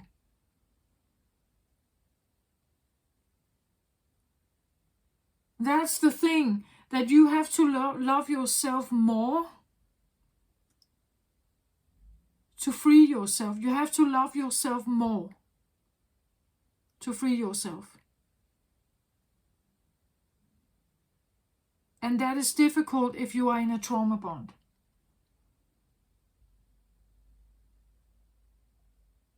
Loving yourself more here, listening to the drum, this inner voice that is coming to the surface more and more here.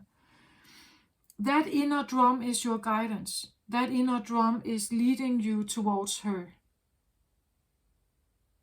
But it may mean that you need to release your heart connection with something here.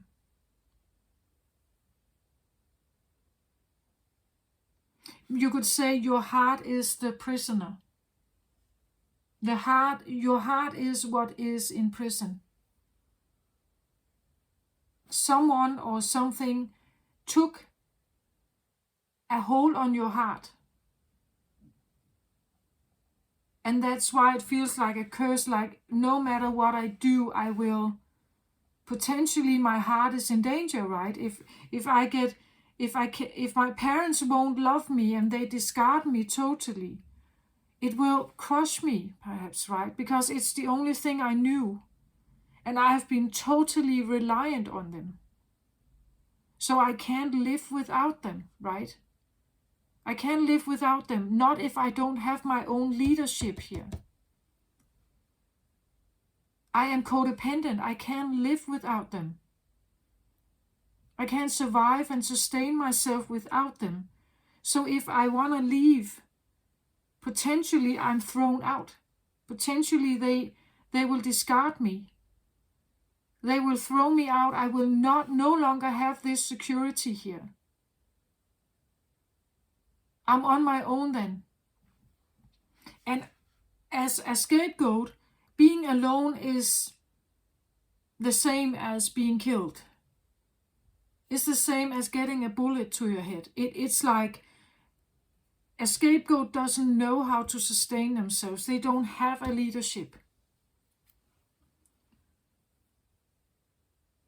So your heart is imprisoned.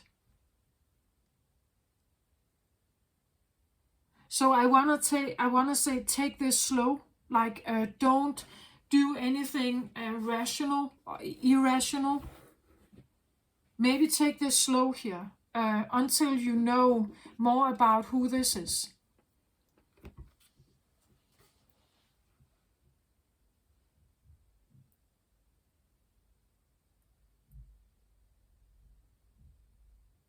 It doesn't have to be a battle. It doesn't have to be a fight. Like with those you come from, the more you get of this, the more in tune you get with this, the less power they have over you. Eventually, it's just like the power scales shift, like at least in your awareness, so it has been for me, like the more and more in tune I get with this, the more I feel more sovereign, and the less power this has over me. So once this was the scale I couldn't live without, the more I get in tune with this, I have to live without it because it no longer has power over me.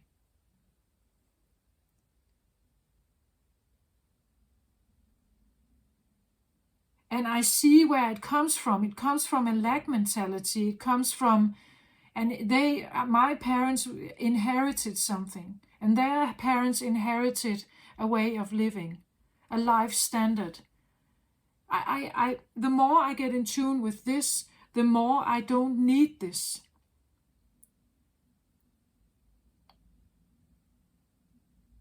So I don't even have to pick a fight. I don't even have to pick a fight with them. Slowly but surely, I just remove myself from it. I don't have to pick a fight. I don't have to become resentful, explosive. I don't have to do that. You can do that, of course, but you don't have to. You can slowly but surely just retrieve from it while you become more and more acquainted with this one. What is the drum about, please?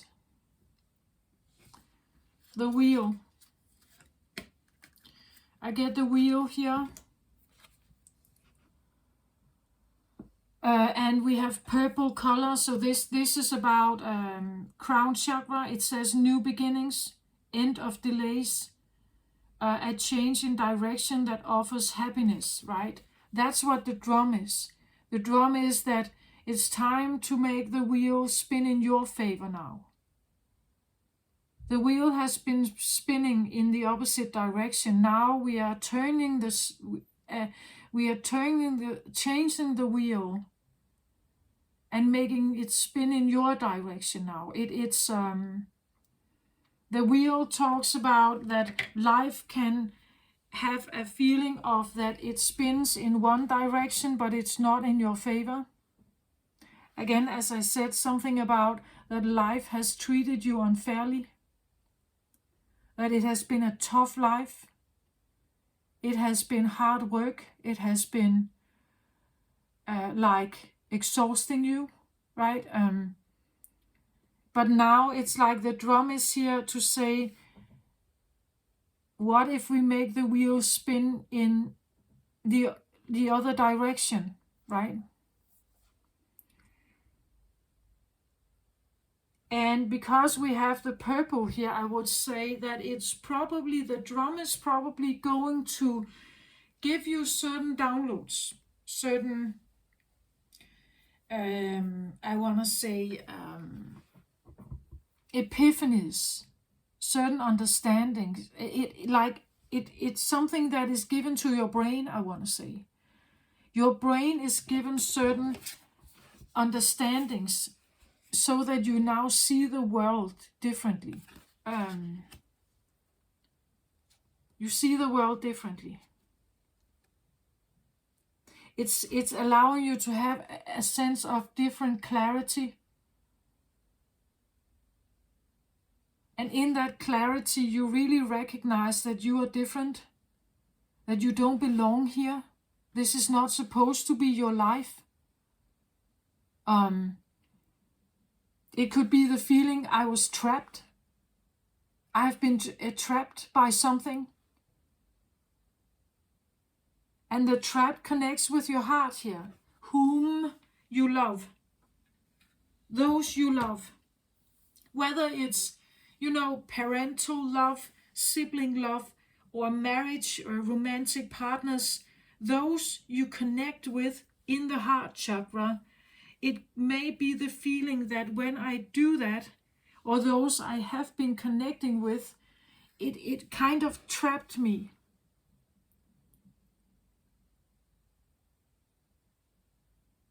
And that someone still has the grip on that heart, right? That someone still has the grip here. But the more and more you get in tune with this one, the more and more they can sustain this grip. Eventually, you are escaping. Eventually, they can no longer sustain it, right? This becomes obsolete. It becomes like just a memory from the past. It's no longer what sustains you. It's no longer what gives you the feeling of your own sovereignty and my own person. It no longer designs who you're supposed to be. She does. She is saying, this is where I want to go. This is the one I want to become. This is my value. These are my values.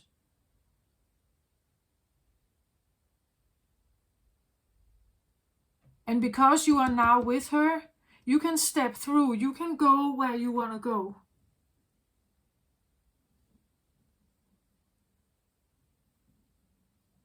But when you implement more self-love, so self-love with yourself here, as I said, you have to love yourself more, most, and more, much more than this. Your loyalty and your effort has to be with you here. Your loyalty, your love, this is most important. Out of everything in your life, this is most important. What you give to yourself, what you tell yourself here. If you want to break this curse, or this entrapment, this feeling of that something has a grip on your heart here, you have to choose yourself. Maybe you're not saying anything about it. You're still part of this enmeshment here. But mentally, you're doing so. Psychologically, you're doing so. You're starting a process of choosing yourself here. This is most important. You have to choose yourself. But it's going to feel awful.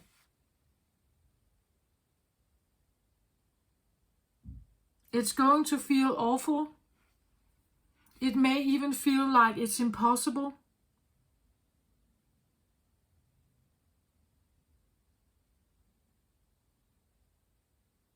For me, it felt like that. This was a heart-wrenching, terrible experience. I felt like the worst person ever, the worst daughter, the worst brother, the worst sister, the worst co-worker, the worst friend. But I had to. I had to do it. And it felt awful here. Awful. Terrible.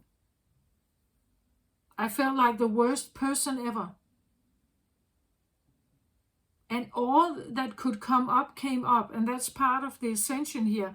All kinds of shame and guilt and all kinds of projections that I have received during my childhood. All this stuff about gender, the rightful heir of the dynasty, right? If I was not the rightful heir, I was not born right. I wasn't the one in line. The role I had to play, I had to like really become aware of the role that I was given here. All members of a family play a role.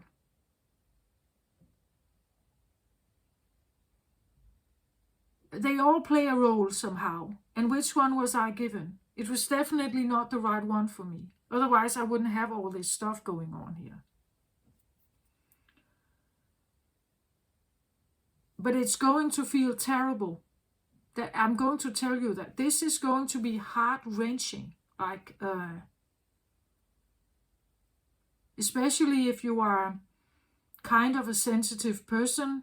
I'm a Cancer sun, so for me this has been really tough. Maybe it's different for you, Capricorn. You're a bit more earthy, so it's probably going to be different. But for me, this was terrible.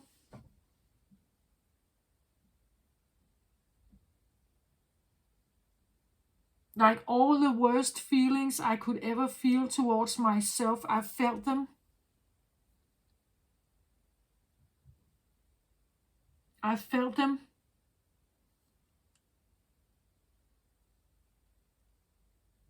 And during this time here, giving up could be part of it, right? Giving up and surrendering to this could feel like maybe I should just give in to it. Like the resentment you may feel from people over here that want to keep you small, the resentment, the silence, the gaslighting, like the flying monkeys, the gossiping around you, the gossip about you, the looking down on you, the pointing fingers, the projections that may come from. This may feel awful.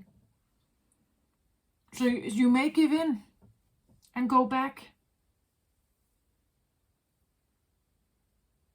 But again, Capricorn, you want to succeed, right? It is in your blood somehow, in your nature, to be the one on top of the mountain, to succeed, to get to the goal. So maybe you're not surrendering. Maybe you're feeling the heat of this right in this moment.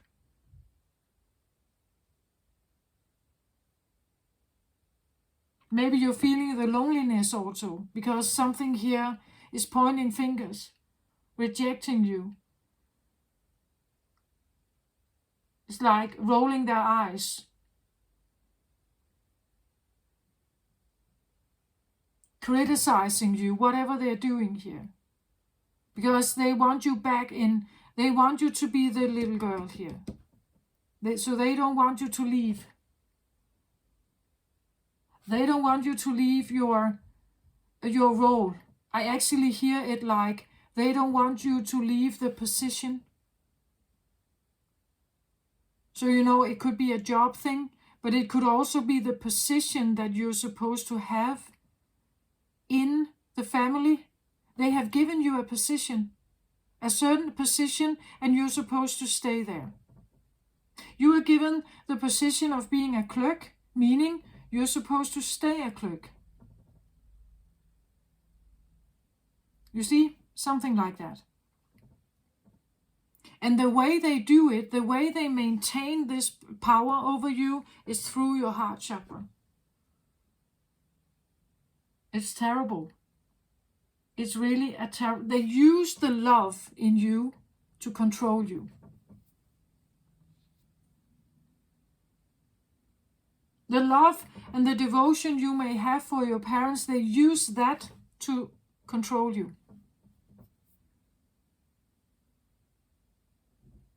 That's why I feel like the trauma bond is one of the most damaging, difficult things to break. It's very difficult.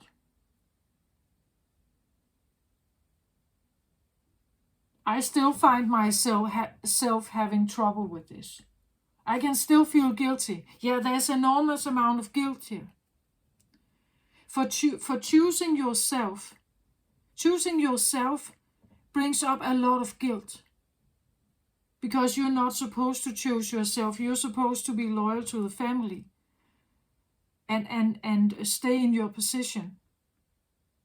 And being in service of the family here.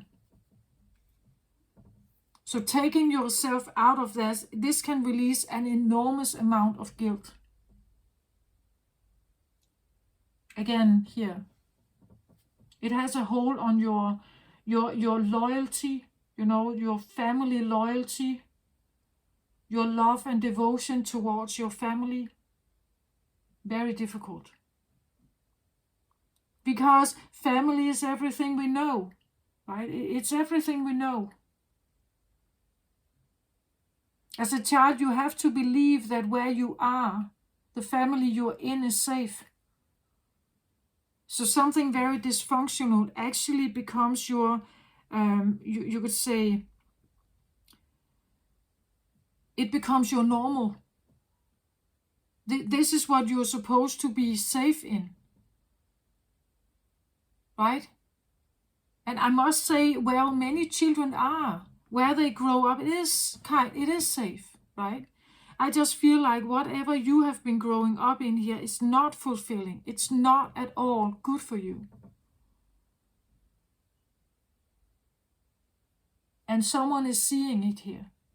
They recognize it now. They can see it. And you have all this rumbling feeling in you. Like you want to explode. You want to like curse at them. You want to like really be angry here, I think. But you are also fearing the repercussions of it. How would they retaliate, right? What would happen if I do that? And what's going to happen with me if they discard me from the family? I'm no longer welcome. I'm on my own. And a scapegoat without its own leader here is like, that is a total no-go. That is, as I said, you could just kill me instantly then. I don't know how to take care of myself without this one.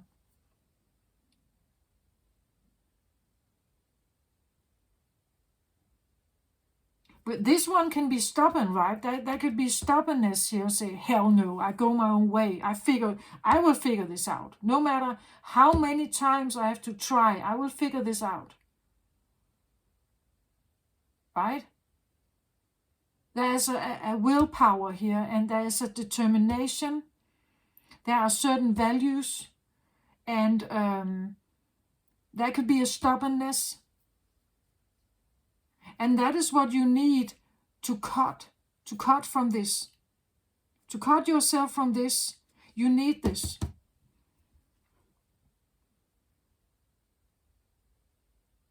And yes, no matter what, no matter whether you stay here or whether you go towards your new destiny here, it will hurt your heart. It will hurt your heart. It's a choice. You have to make a very difficult choice.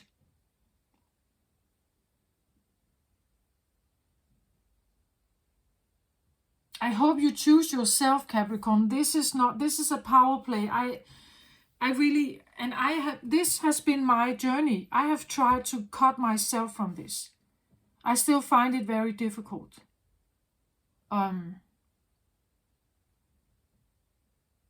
Karmically, I think I still feel that I have to go my own direction. And what I hope for, you could say, not that I expect it anymore. I don't expect it anymore. And I have no hope to rekindle any kind of loving affection with my father, for instance. It's only basic. It's superficial and basic. I have no hope for that. I don't expect it. But what I could hope for in the long run, the more and more I choose this, is that he will see that I can do on my own. That he will actually be able to see that I wasn't a lost cause. That I could actually do on my own. That I do have willpower, right? That he did not succeed in overpowering me. Not anymore, right? Karmically, I think that is a powerful thing. When I eventually leave this life, I would have I have accomplished this for myself. And karmically, maybe I'm literally cut from experiencing this again. Because this has probably been going on for several lives. Not just this life, but several lifetimes. So I don't feel I have a choice. I have to find this. I have to go towards this. Now I don't feel I have a choice. Once I was very, very, very distressed about leaving some of this behind, giving up the hope, and giving up this idea that this is my good family. It's a kind of family, but based in lack, distrust, and not love, fear. Everything they taught me was about fear. Everything they gave me was about survival mechanisms, avoiding threats. It was not about thriving, not about enjoying life, not about the pleasures of life, the good things in life. It was it was all about fear, keeping me small, not allowing me to figure out who I am. You know, something like that. And I have to cut myself from this.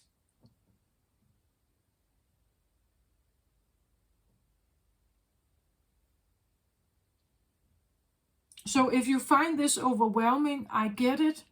I totally get it.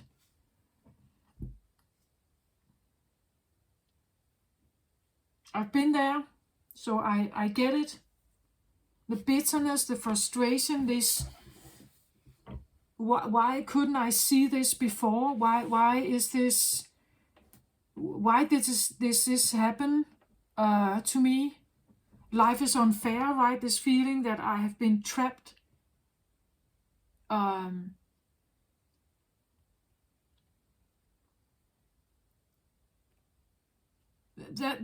and the anger, like the feeling of like an erupt, like that you could erupt, right? You could erupt, and maybe you should. I don't know your situation. But you're working your way through it, I feel like here. Everything you have experienced from the drum started to play its tune here. Everything you are experiencing is because you are working your way through the clutter. You are ascending towards something more loving, self-caring, acceptance, self-loving, and eventually you will find her here. Who she is, who she actually is, what her values are.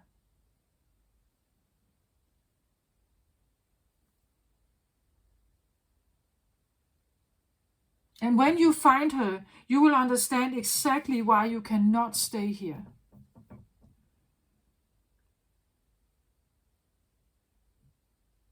She will be speaking very clearly to you.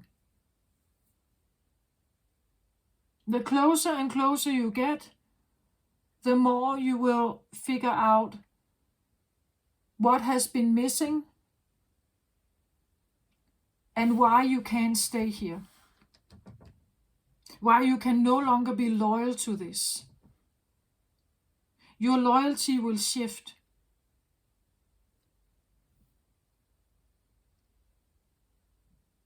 At least that's what happened to me. My loyalty shifted. So having loyalty with something outside of yourself, which is very common for scapegoats, that they rely on something outside of themselves, family, father, mother, a husband, a friend, a sibling. You are relying now more and more on yourself. because you come closer to this one. And this is where your loyalty shifts. At least this is what happened to me, but don't give up on this. Like, you can still, be in the existence. You can still play your part, but just become the observer of the dynamics. What's happening? What kind of word choice is here? What projections? What is sent towards you? What do they repeat again and again and again here?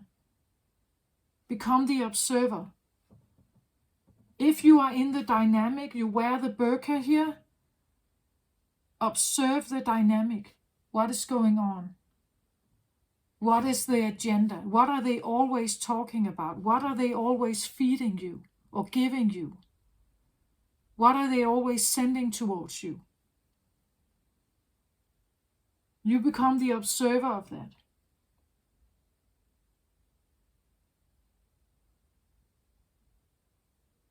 And analytically, you are figuring out what is supporting you, if any, and what is criticizing you and keeping you small and keeping you limited, right?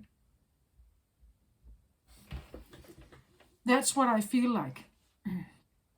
The drum is here to shift this, to turn the wheel in a different direction for you, to give you other options, to let you know you have options, to let you know there is another world out there. There are other people out there.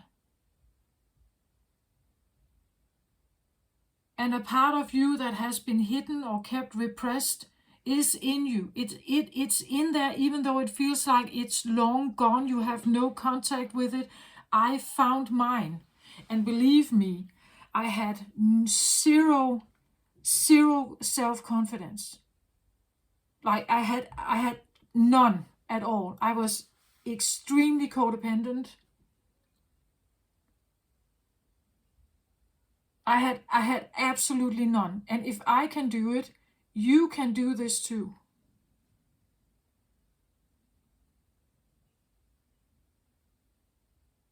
At least then let me be your voice of encouragement. You can do this too. And you're worth it. You are worth it. You're worth more than this. And if you don't know it, you are loved by the divine. You have helpers. You can call for them. And let them guide you. Trust your intuition on whatever you are seeing, observing here. Take note on it. And use it when you sit on your own and you're working your way through your clutter here. You are on an ascension path, and it's probably difficult.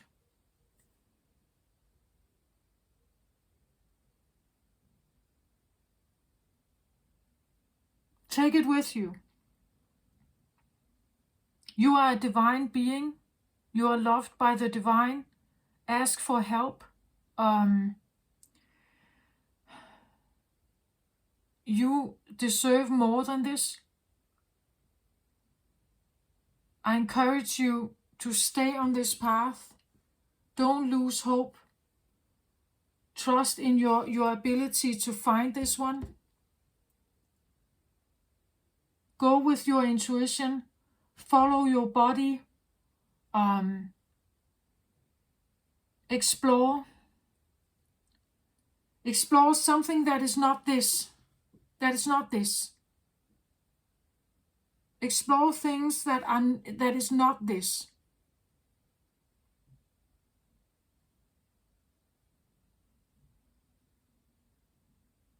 And if you have been very repressed and kept down, I want to say small steps, right? Just small steps.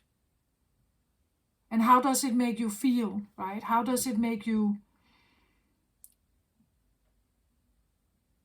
Because it will come in immediately. The guilt, the shame, the unworthiness and everything. You will feel all of that stuff.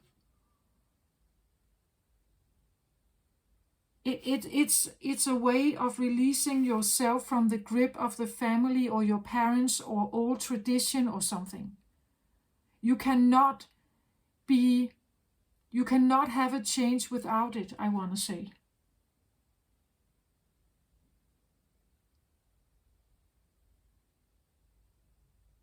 Yeah, that's what I feel like. It's impossible to be good on both sides here. Not when they are so different. Something wants to be that you fit into this, but you don't. You fit into this. And these two don't go together, right? It's like they are different. Therefore, you cannot have the support from here to be this. They don't understand. They will not understand, and they will not change, and they will not give up their power. They will try to stay in control and power here. Don't expect to have any kind of assistance from this round here. It's not going to help you.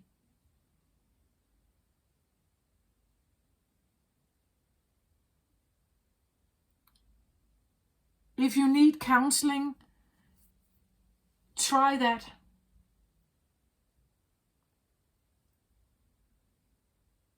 I've done most of this on my own, actually. I don't know if I would recommend it. I just found that every time I found a psychologist or some kind of counselor, it's like they couldn't understand. Like they didn't get it. They didn't get the grip that was here on my heart here. They also didn't get this idea that I wasn't in touch with this one. That this one was missing in me. So every time I tried to follow some of their instructions, their tools, the personal tools they tried to give me, I couldn't, it didn't feel right. It's like something didn't feel right.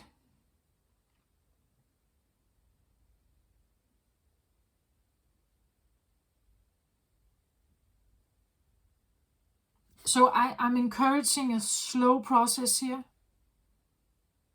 Small steps. Because otherwise you can be thrown right back here. If you take too big steps here, it becomes too difficult to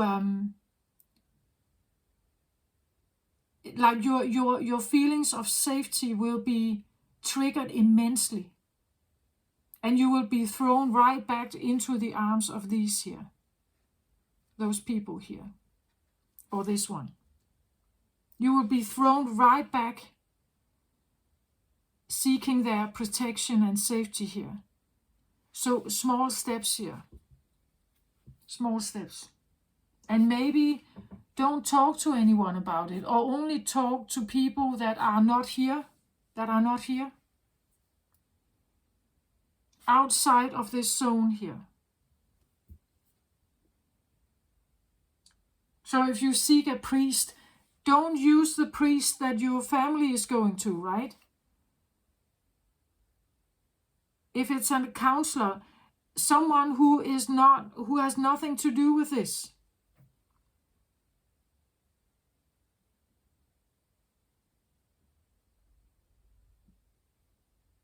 That's my best recommendation for you with what I see here. You have to do this safely. And I don't think that this is actually safe and supportive for you.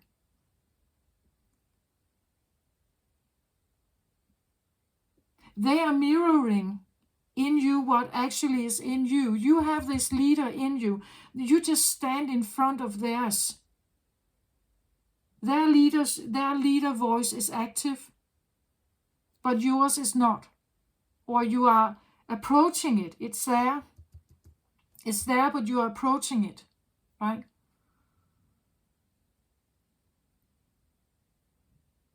Their leadership voice is not wanting to give up. They want you to be submissive and stay there, stay like that. They want to have you like this. Follow their lead. But you don't want to follow their lead. You want to become your own leader. And this is where you have the power clinch, right?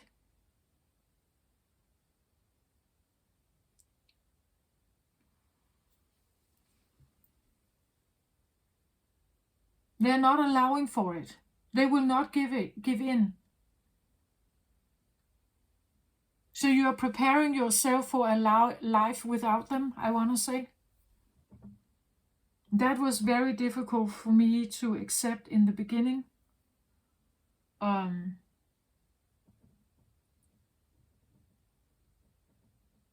I went back. Like I couldn't see myself being strong enough to do this. This has taken me years. I think my drum actually started beating when I was around 20, and I'm 51 now. But I shut it down. I shut the drum down, and I went right back into my comfort zone here. But then I have experienced different relationships with a certain amount of, you could say, power play. I had depression. I had 6 years ago, I had a vertigo attack that literally threw me to the ground, and I had no balance. I couldn't stand on my feet. And from that point on, it's like I had no choice. The drum became bigger and bigger here.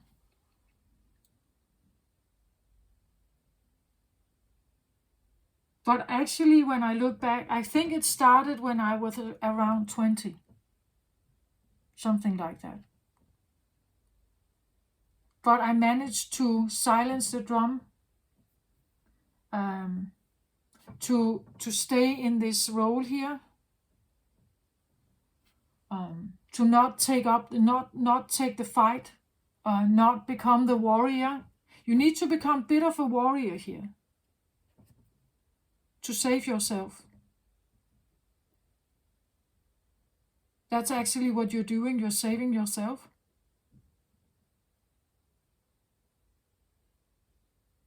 That's the journey you're on. You're on a journey to save yourself.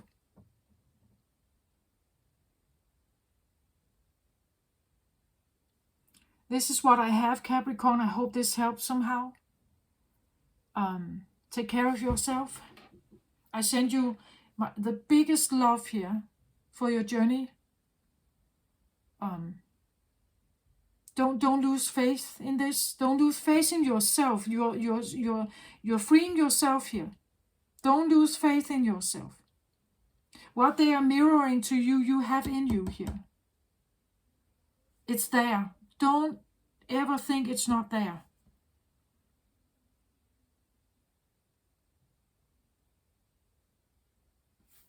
I send you my very best love and light to you, Capricorn. Bye-bye.